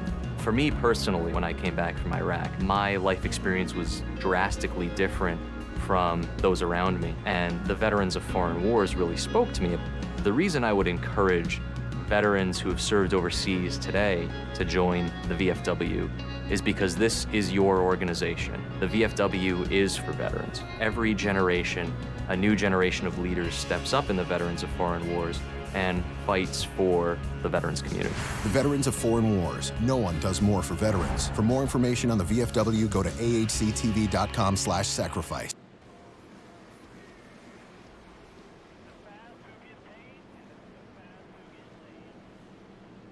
Most everyone involved in sim racing always wants to edge or even make the experience a little bit better.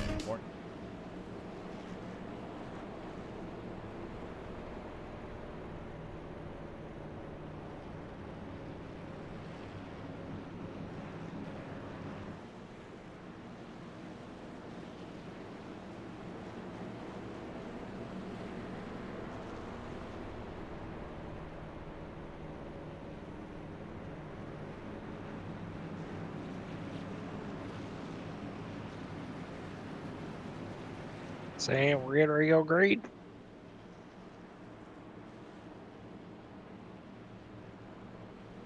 Sam? Sam? We are live here for the Grit UDC 200, and it is going to be a wild one here to finish this thing off. Tyler, 6 laps to go for these drivers. Where are they going to finish out? Do you think we're done with cautions, though? I'd like to say yes, but there's going to be some moves put down or there's going to be potential carnage. So we'll see how this sorts out. Like I said, everybody's tied up here because there's no more saving fuel, no more worrying about your fast repair. It is on here. It's a 5-lap sprint, basically 6-lap sprint, and it's going to get dicey. It's the SARG Superspeedway Series for round number 2 at Talladega. It's the Grit UDC 200. Who's going to get it done? If you want to learn more about the Grit Ultimate Driver Challenge, go to www.gritmotorsports.com for more information. 6 laps to go. We are green. Lucas Cram, who's going for a very risky move, did not pit on our last pit stop, and we don't know if the 44 can make it on fuel. We're hoping that he saved enough, as everyone else is good to make it to the end. Yeah, and but the way he's taking charge and just leading up front, some tells me he feels like he has enough fuel now. You made a good point about the green white checkers. We don't know if he has enough white checkers. That could turn into a big situation for him, but he's saying forget it, going for it. But how about Darling getting up there? A big push for Connor Horn. Now he's in the lead. Connor Horn and Darling have been just up front almost all race long. The only time we haven't really seen Connor Horn up front is when we had that shuffle for our first green flag pit stop.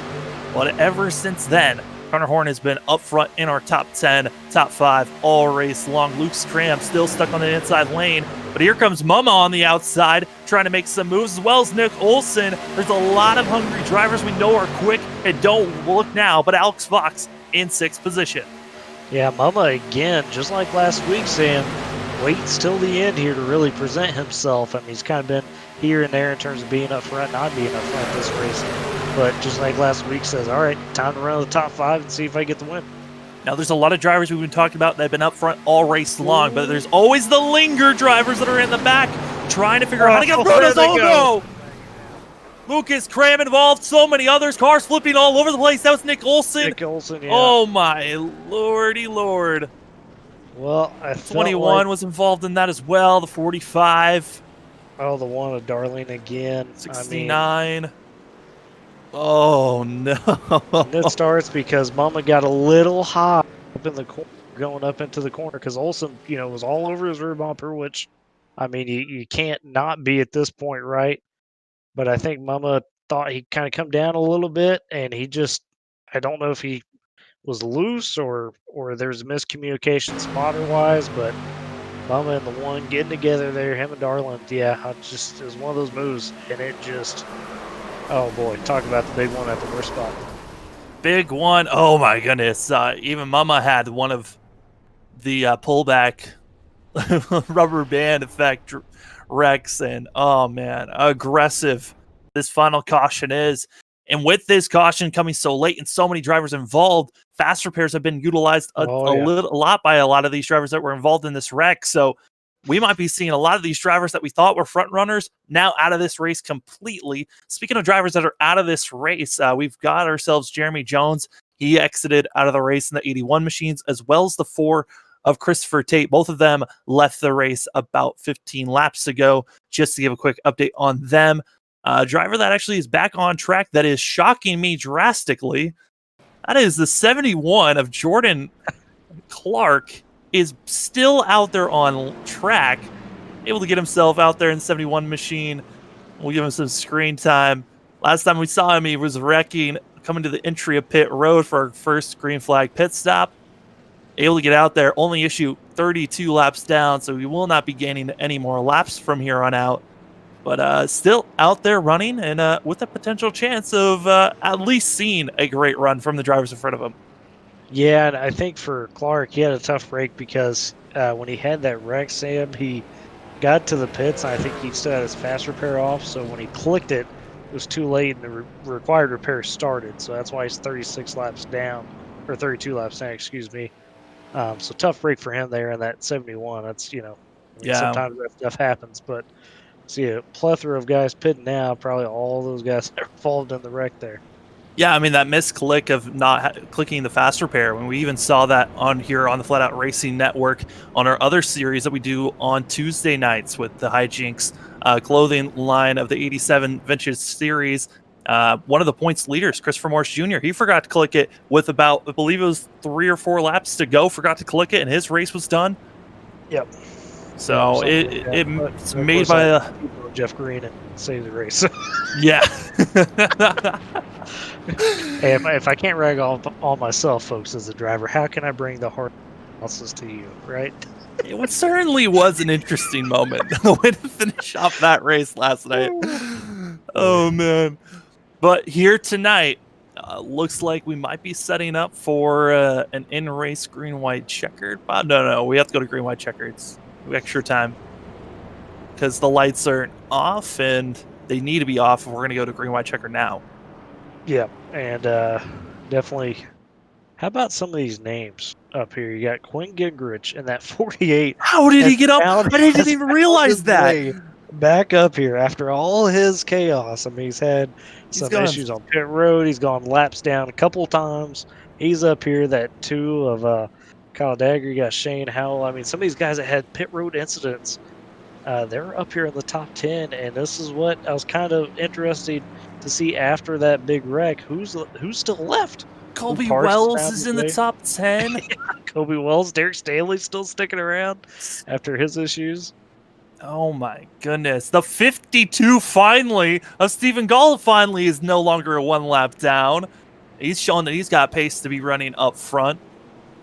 But a lot of heavy drivers we thought were contenders out of this race, looking like 1 lap down is Nick Olson. He's back on track. He'll be trying to race Brandon Hoff, for that 1 lap down position, as well as Alex Fox. He's 1 lap down as well, back on course. So a lot of drivers hunting and trying to put on the best show they can, but they're hoping for another caution as front runners. I mean, Fox and Olson, our winner, third place finisher last week, not looking like a podium finish is there for himself.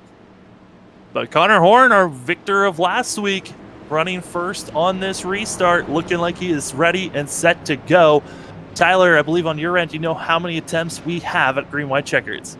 Yeah, 3 total attempts here. So for those guys like Olson and Huff and those guys that are 1 lap down, there's 3 of them, I believe. Him, be Olson, Huff, and Fox. So all 1 lap down. That's important, Sam, because those guys still have something to race for. With multiple green-white checker attempts, you can get your lap back and then all of a sudden find yourself, in a position to maybe challenge for a win again. But for everybody else, still got 20 cars on the lead lap here. Clint Spillman has found his way back on the lead lap of that 88. There's so many names now that are just guys we haven't seen up here due to some of these wrecks, and it's going to be interesting. And I feel like, Sam, this might be Connor Horn's race to lose at this point because he's been the dominant guy. That's questionable. I mean, you still got Luke Parks that's been up front. He's led a couple of laps here. I mean, those are only two drivers that have been up front all race long. I mean, you could say that Galt's been up there because he's been up there, but he's been a lap down, but still has that pace. But everyone else that is running up front in our top 10, besides the two cars that are on the inside, they have been running in the back of that second pack, just waiting for this moment to strike. As our pace truck is starting to pull off, getting ready to go for our first attempt here in the Grit UDC 200 for the SARG Superspeedway Series. This is only round number 2 of the season, and really Connor Horn with a victor here would help him tremendously on gapping everyone else in points. But we have to wait and see as the green flag back in the air for our first attempt at a green-white checker. Not the cleanest restart after about the third row there. It's going to be interesting to see how that sorts out. But Horn has the early help on the inside. They're leaving Gingrich out to dry there on the outside. Dylan Parker in that 25 machine, he was leading most of that second pack when we were on that previous restart when we thought that we couldn't make it to the end on the last pit stop. But Parks trying to make a move here. He's got Parker on his back bumper. As you got Parker's trying to make the pass here on the outside. Looks like it is done as they're spinning in the back. 69. And that was a single car there, so it looks like just the 69. No big wreck behind him, just the single truck brings out the caution. And it's going to be Brandon Hoff in the 9 machine, who's just been waiting for that chance to be on the lead lap. Finally gets the lucky dog position, but it was Steven Parrott that's going to be bringing out our first caution of our first green-white checkered, our 5th caution of the day. One of the words that's going to come out eventually, hopefully. Looks like the 88 of Spillman kind of had an awkward exchange with the 69 there where he got to his recorder panel. Maybe Will hopped somehow a bit, and that's what caused that. I've experienced that myself as a driver, and once that happens, it's really hard to be able to control it, and that's why I see the 69 just snap right there. And did a good job to make sure nobody else got hit. Everybody else behind him got out of the way, so not the biggest thing there, but now Luke Parks is going to be the new leader on this restart. Connor Horn probably in a better spot maybe now in that 3rd spot, knowing that he's got a bit more control on this second green-white checkered attempt. Maybe a little bit more control. I mean, it's still our front 4 probably feel the most comfortable at the moment, but on these restarts, but we'll see how they go. You got to watch on this restart, Sam. Alex Bell has crept back up to 6th. He is still in this thing somehow. Oh, he's going to be in 6th. He's going to be on the outside. He can go back to a spot of leading the 3rd lane. He's got moments to make some moves here. Oh, yeah. Well, we saw it only took him a lap and a half a day with that 2-truck push to get all the way up there. Can he pull off some similar craziness here today? Yeah, but at Daytona, it was so much easier. You saw that from the start. That 2-truck tandems worked fantastically. Here at Talladega, you've needed a lot more help. 3, possibly to 6 drivers at most that you need to at least get the right momentum to push forward. Really, those 1-car moves only work when you're the first car on the inside lane. Yeah, and it's going to be real important here, Sam, for this outside lane. We saw it there on the first green-white checkered attempt. They left Gingrich out to dry, so that left those 3 trucks up front of Parks, Parker, and Horn to kind of really, go at it. Will we see the same thing here, or is that outside line going to get a bit better start on this restart? I would like to say that the outside line is going to get a much better restart, but it's still drivers that have not been up front and been in this situation where they need to get good restarts. So just based off of the practice today, I would say that inside line is going to pull away just because it's a lot more machines that have been running up front all day long. Yeah, and that's, boy, I tell you what, I'm not sure. Wild card this could definitely be the 20 of Brady Ford there. It's not a guy we've seen a lot of in the first 2 races here be up front. But you talk about a guy that just maybe doesn't have the experience per se, running up front. He could be a kind of a wrench in everything for, especially a guy like Alex Bell, who's going to be, restarting behind him to try to figure out what to do here. He's going to get a shove. This 20 machine is about to get one of the biggest shoves to start going forward, and he's either going to stay in line or he's going to move it up to the third lane. Alex Bell, he's been up on that third lane every single chance that he has. We'll see if he can get up there. It looks like he'll be on the inside lane this time by is Alex Bell. But other cars to watch out for. Hoff's now on the lead lap, but he has to start all the way at the end of the line due to being the lucky dog. So we'll see if that 9 machine could possibly find himself up front. And this is only our second attempt out of 3. Another caution before we get the white flag. We'll have another chance to rack him up and get back going. But the pace truck still has his lights on. We're going to go another lap around. Tyler, I mean, we know that there's always the potential of another wreck here, but with so many hungry drivers that are going to be in the back that need to move forward. I mean, we've got our pole sitter, Lucas Cram. He's going to be starting in 13th. You've got Brett Murphy that has shown that he's got speed to be moving up forward. Robbie Lyons, who hasn't really made a charge forward since maybe lap 8, but we know that he's quick. There's a lot of drivers in this middle to back area that can move forward and have the speed to do it. But do they have the time? Oh, they're going to believe they have the time. I mean, it doesn't matter if they're 25th or 5th. They're going to say, you know what, time to go to the front.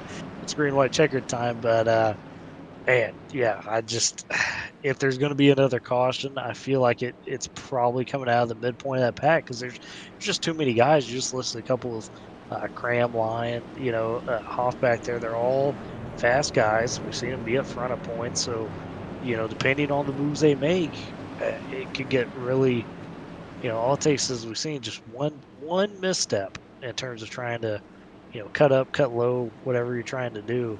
And it just causes that chain reaction. But, of course, with guys being out of fast repairs too, are they going to be a bit more cautious maybe? I just don't know, Sam. I just don't know. We really have no idea. It really, this is so many different ways. This is the fun thing about SARG Superspeedway Series is you never really know. I mean, a car that's back in the back of the pack. If we have another caution, you got Nick Olson and Alex Fox that are battling it out for that lucky dog position. If they're not involved in the next caution, they've both been up front almost all race long. We'll see how they're going to be battling this out. You got drivers up front that are quick. Connor Horn's looking to go back to back. Man, is this going to be a tricky race to figure out. Based on our telemetry, it is going to update every single time they cross the line. So just be aware that our telemetry might look a little odd based on where cars are running. But that will be updated when they cross the line. But pace truck's pulling off, Tyler. We're getting ready to go for our second time at a green-white checker. Strap them up. Strap them up because you're going to need to pull it tight, and we'll see who hangs on for this one. It's the SARG Super Speedway Series Round 2 at Talladega, and it's the Grit UDC 200. Attempt number 2 about to be underway. Luke Parks, Dylan Parker. Who's gonna get the win here as they're both gonna be leading the inside and outside lane? Green flag out in the air. Are we gonna make it to the white flag or will we have to go for a third attempt? Brady Floyd, that 20 hung back just enough where he might get a good push here for Dylan Parker in the 25. And he's got Alex Bell behind him there, so that's a strong top 3 on the high side. Top 3 trying to do as best as they can. Gingrich is going to be on that 48 machine. Who's really not in the back bumper of Connor Horn. It's the 2 cars that are pushing on the inside line. They're looking for some help. And here comes Gingrich now, giving a massive shove on the inside lane.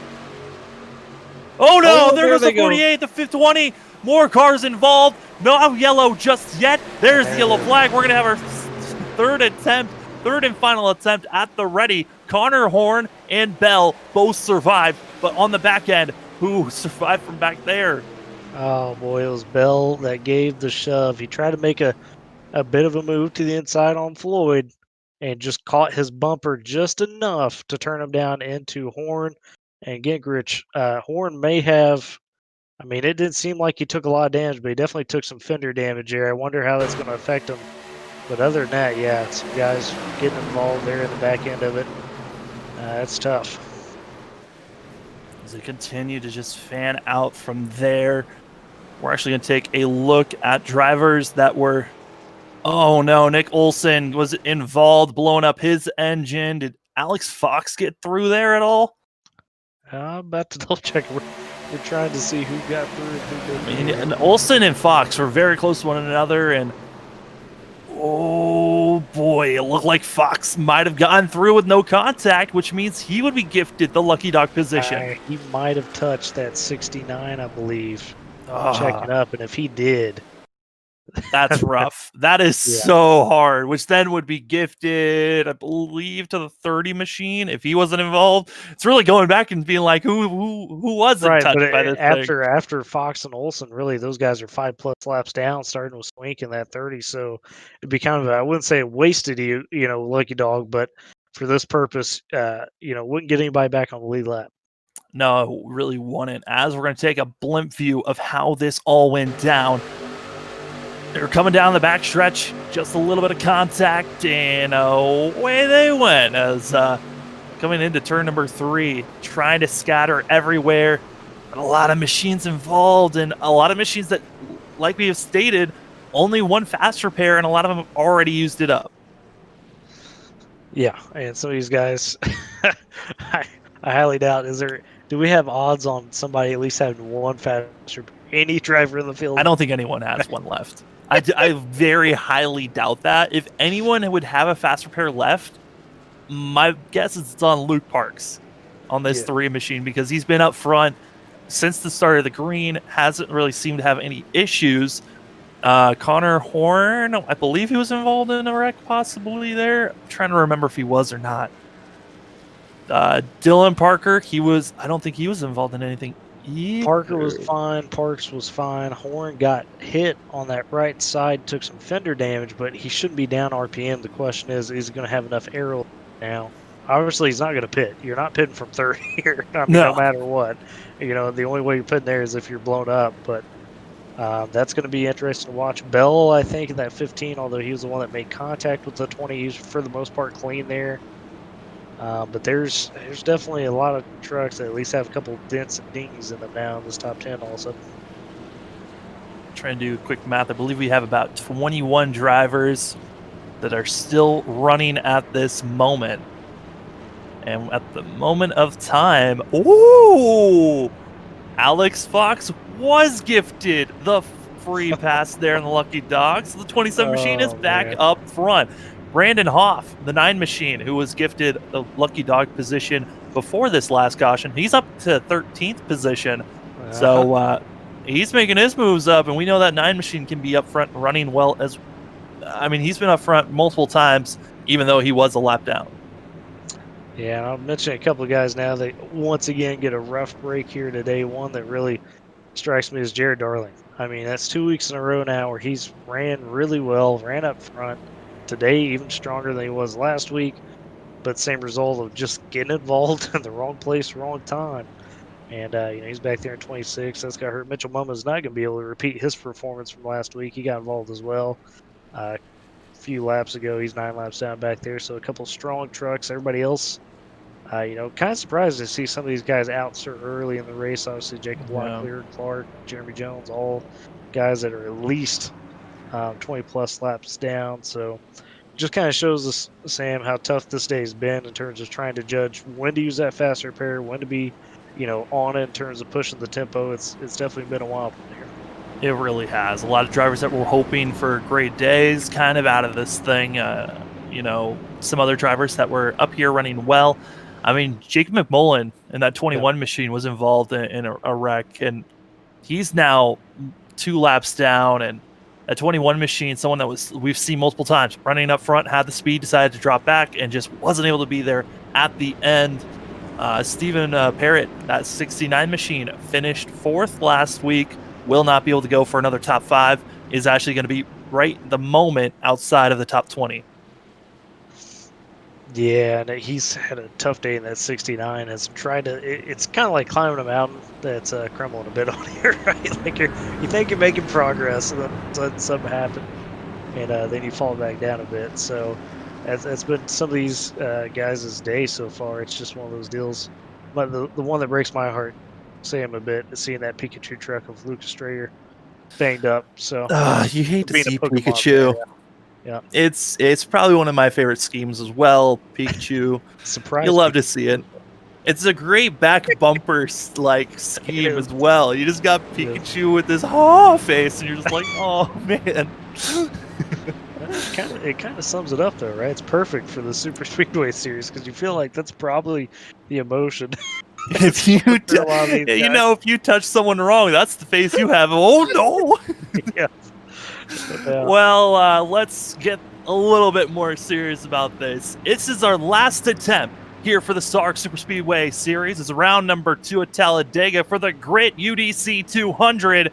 And if you want to sign up for the Grit Ultimate Driver Challenge, 7 races, 7 different cars, it's going to be a wild season. Sign-up start October 31st at the www.gritmotorsports.com for more information and where to sign up. Up front, you got Luke Parks, Dylan Parker, and you got Connor Horn, your top 3. Those are the 3 drivers that have been looking great. Alex Bell in 4th, and you got Kyle Dagger in the 2 machine in 5th place. Some all different drivers up front. But up front driving now, green flag up in the air. Parker, great launch in that 25 machine. Yeah, really, and he's gonna be. Oh no! Parker spun around. I mean, I can't Parks coming back up right there. 3 wide for the lead. Connor Horn, Alex Bell, and Parks all trying to hold on. Parks on the inside, probably with the best momentum. Connor Horn, no help on the middle. On the outside, you've got Alex Bell trying to look for help from the 52 of Stephen Gall, and he's getting it. He's pushing him. Here comes Alex Bell on the 15 machine. We knew he would make that third lane work as Gold goes around. Bell still leading on the inside. Who else is going to help as they're coming to the white flag around the corner? No yellow flag just yet. 2 men solo spins basically off bumpers, and Horn just saying, hey, I'm making moves here as well as I can. How about Bell? They're going around. There they go. And it's going to be yellow. Bell. Alex Bell gets the win as they wreck out of 4, bringing out the victor for the 15 machine. Holy moly. Oh my, that wreck in the mid pack there. I think it looks like the 16 of McDonald. He got turned, or he got squirrely coming out of 4 there. Oh my goodness. What a finish. Oh yeah, it was Gingrich bumping up into the 45 of Kobe Wells, it looked like a bit, and then that hooked the 16. So chain reaction there in the mid pack, and chaos ensues. A lot of guys getting banged up again. Sam, catch your breath. What a finish. Woo. That was a wild one. Alex Bell, Luke Parks, and Gavin Jones, your top 3. Connor Horn able to get 4th. Gavin Jones a 3rd? What? Yes, the 12 machine sneaked his way into getting 3rd place. We'll take a replay on how he got through and got past Connor Horn. But man, were they all going crazy coming out of turn number 4. Gavin Jones in the middle lane, just continues go. Yellow doesn't come out just yet, and after he makes the pass here through the middle, caution comes out there, which gives the 12 machine 3rd place. Oh, man. Derek Stanley got a top 5 as well. Kyle Dagger getting 6th place, and the 9 machine of Hoffman getting 7th. How about a comeback for Hoffman there, no doubt. And then we got to go back to that last restart. So Parker got the huge run. We thought he was going to be clear of Parks, but he just miscalculated it, and Parks, I can't blame it at all, just said, all right, I'm staying at the throttle. I am not checking up.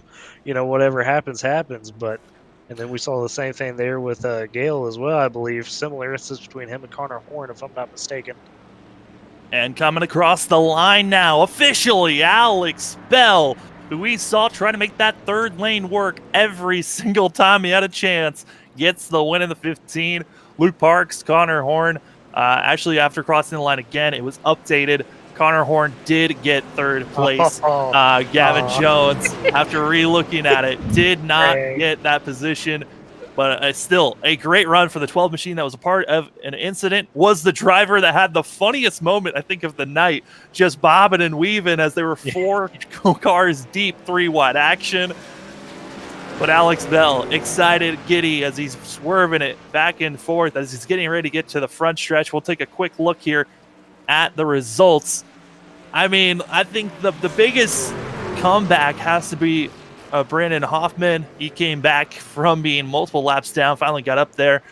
Derek Stanley in 7th place. He was involved in an incident as well. Wells, Hallwell, I mean, great runs for them. Going through the rest of the field, Brady, Floyd, Alex Fox able to get up to 12th position.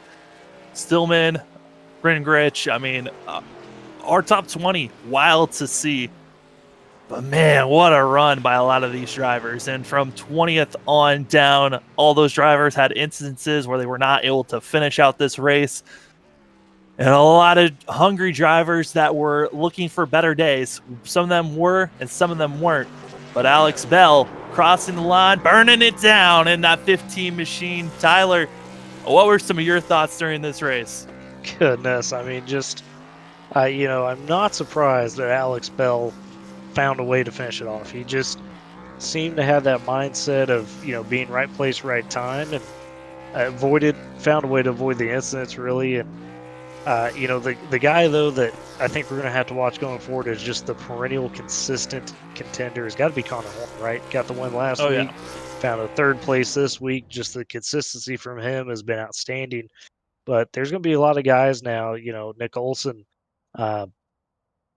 Jared Darling, some of these guys that we know are fast, but just haven't been able to capitalize as well in these first two races. So that'll be interesting to see how that plays out. I think we've got a pretty good group here of drivers that just, not only is it, a good, probably 5 to 10 deep in terms of guys that could be strong all day, do well, but obviously with Superspeedway racing, any of these guys can win at any moment.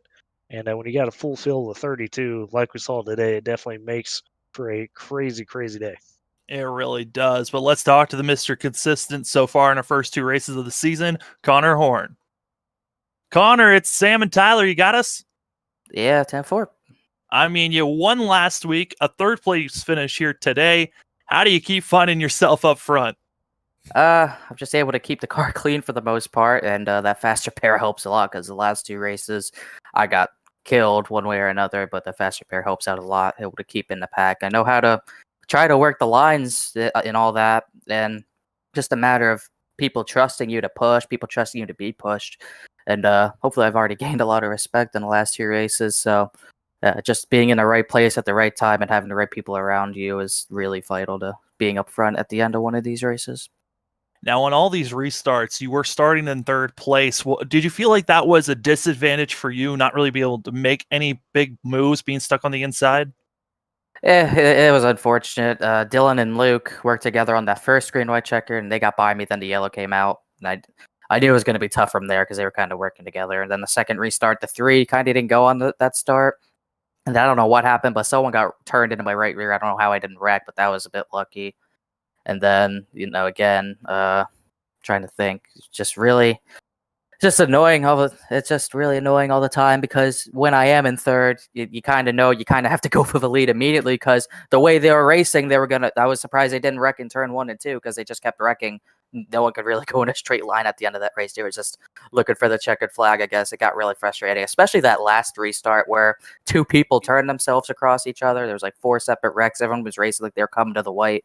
They don't understand that they're coming. It's a green-white checker, not a green checker. So I don't know. Maybe people need to realize that. But it's just really frustrating. I knew when I got passed by those 2, it was going to be really tough to get that lead back. Tyler, got any more questions? Yeah, and Connor, we talked at the top of the broadcast how obviously, although these are 2 play tracks in Daytona, Talladega, they are very unique from each other in that sense. Did you find today you had to kind of take a different approach when you're working through the pack just due to how Talladega is compared to Daytona? A little bit. It's much wider. There's much more room for that tight knit 3 wide action. We were very crammed up at Daytona, but we were able to, really spread out at times, especially through tri-oval when it goes about 4 or 5 wide. We definitely went 4 or 5 wide a couple times, and the pushing felt a little different. It seemed like everyone is really squirrely when getting on each other's back bumpers at Daytona, but for some reason today, everyone seemed much more calm on the back bumpers, trying to bump draft. It seemed way better. So it might be in everyone's heads that they just maybe they learned from last week, but there's definitely you definitely have to go into this race with a different kind of approach because Talladega is just a completely different beast compared to Daytona. Yeah, it really is, and it's continuously going to be ups and downs throughout the season, but so far, consistency has been on your side. So, well, Connor, before we let you go, we're going to hand the floor off to you for any shout-outs. Car racing designs on my truck again. Zach Carr makes some designs now and then. Thankfully, I could put his brand, I suppose, up at the front. And a big shout out to Alex Bell as well. He got the win. He pushed me to the win last week, and he got himself one this week. So we're looking neck and neck for that points battle. So far, so good. And Jeremy Miller wasn't here to spot me again, but I think I could have. It might have been better. He might have been better spotting a couple other people. How many people turned across each other's bumpers? So just a real good day. I'm lucky to be able to get another good finish. Well, Connor Horn gets a third place finish here today. Next week, we get to go back to Daytona, and we'll see if he can repeat there. But have a great rest of your night there, Connor. Yep, 10-4. See you there. And it was just an amazing run overall for those guys. We're now going to be talking to second place Luke Parks, who was up front and had the best restarts, but not there at the end. Luke, it's Sam and Tyler. You got us? Yeah, I got you. Well, on those restarts, you got to be up front. Was there anything else you could have done to try to defend off that 15 machine?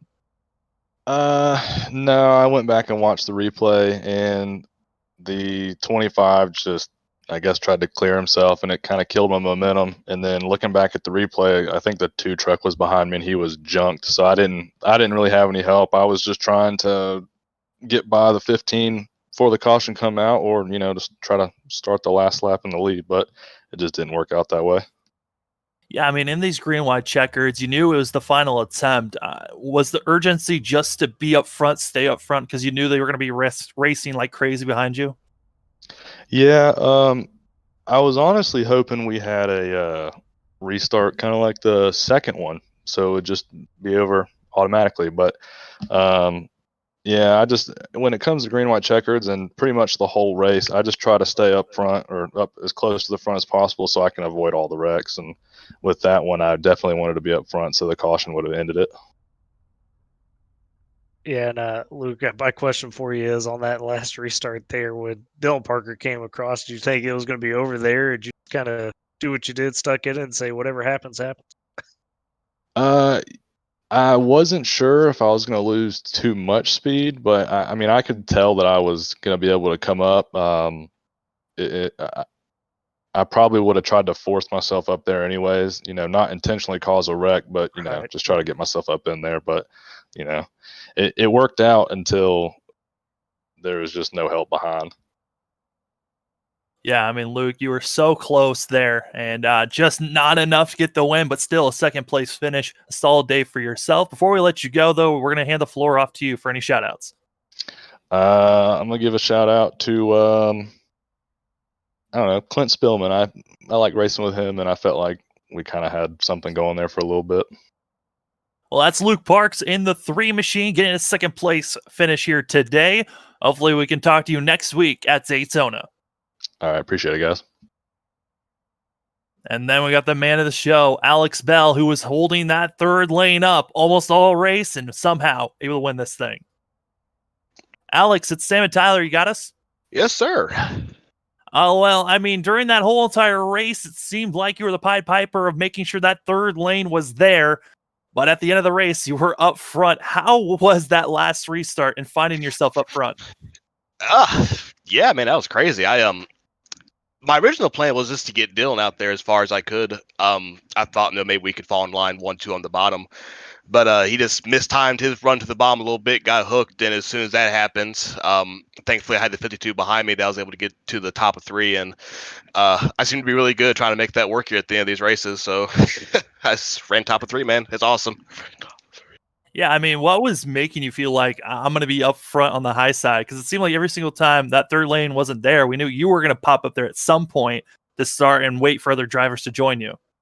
Yeah, I mean, after last week and, seeing how quickly and how fast it can materialize, and, people don't really jump up there that often usually. A few more people did this week, and I'm sure as the season goes on, people are going to start figuring out that top of 3 immediately after a restart is a really good way to go. But until then, as long as we get 2 or 3 cars out there on the first lap of the restart, we can get ground. Yeah, and yeah, Alex, speaking of that third line some more, now that you've established it, we saw it at Daytona and here, do you feel like if you kind of jump up there at the start of next race, or you get into these situations again, that you're just going to have more and more guys say, okay, I trust this dude. He's making it work up there. Yeah, no, that's my hope, man. You run these races, make as many friends as you can, so when it gets down to these late race situations, you have as many people as you can to make a move like that and have trust that you're going to make it work. So hopefully these first 2 races are a pretty good sample size that we can make it work, and hopefully throughout the rest of the season we can keep it going. Well, Alex, that was a fantastic run for yourself, getting the win here today. Before we let you go, the floor is yours for any shout-outs. Thank you to SARG official, Robbie Lyons, Lucas Cram, all the guys for putting on a fun league. It's so much fun doing this. I love plate racing, so to do this every week is awesome. Thank you to you guys for the broadcasting. I love it. I'm really glad to get to talk to you guys, man. I don't really win that often, so to get interviewed by you guys is awesome. Thanks to Polar Pierce, my sponsor. Follow them on twitch.tv/Polar Pierce. Thanks to all my friends out there that help make this possible. Alex Bell in the 15 machine gets the win here today at Talladega. We'll see if you can win it again and talk to you next week at Daytona. That's the plan. You guys have a great night. But Tyler, it was a wild one here today as we're wrapping things down. I mean, overall, that was a fun race, an exciting race, and just makes you more excited for the future of this season. Yeah, I mean, these guys, especially Sam, as we get deeper into the season, they just get more and more comfortable with each other.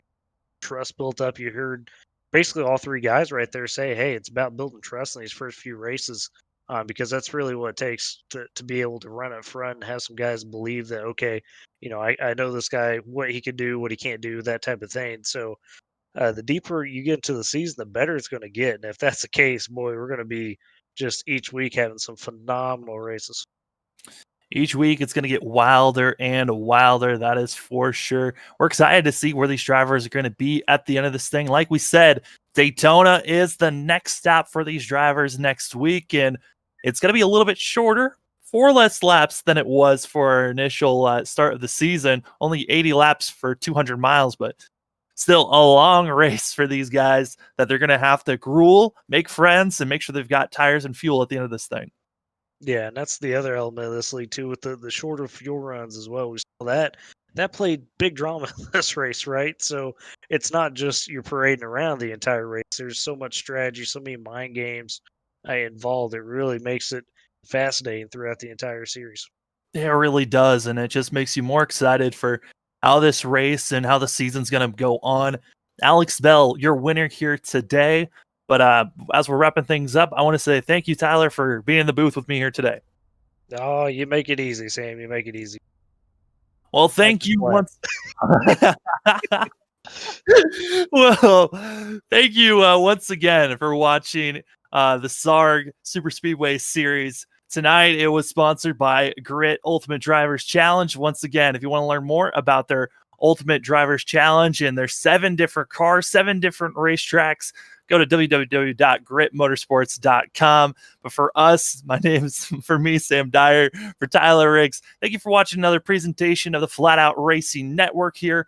But if you want more racing action, it continues on with tomorrow as we've got ourselves with the Fuel IndyCar Series and the NR 2003 RTG Talladega Challenge. If you want more Super Speedway races, watch the RTG stream. It's going to be a lot of fun. For the Indy guys, they're going I'm looking at my schedule there and it was a little off there.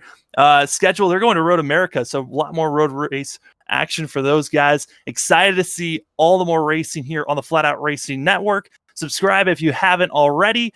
But for us, like I said, for Sam and for Tyler, have a great rest of your night.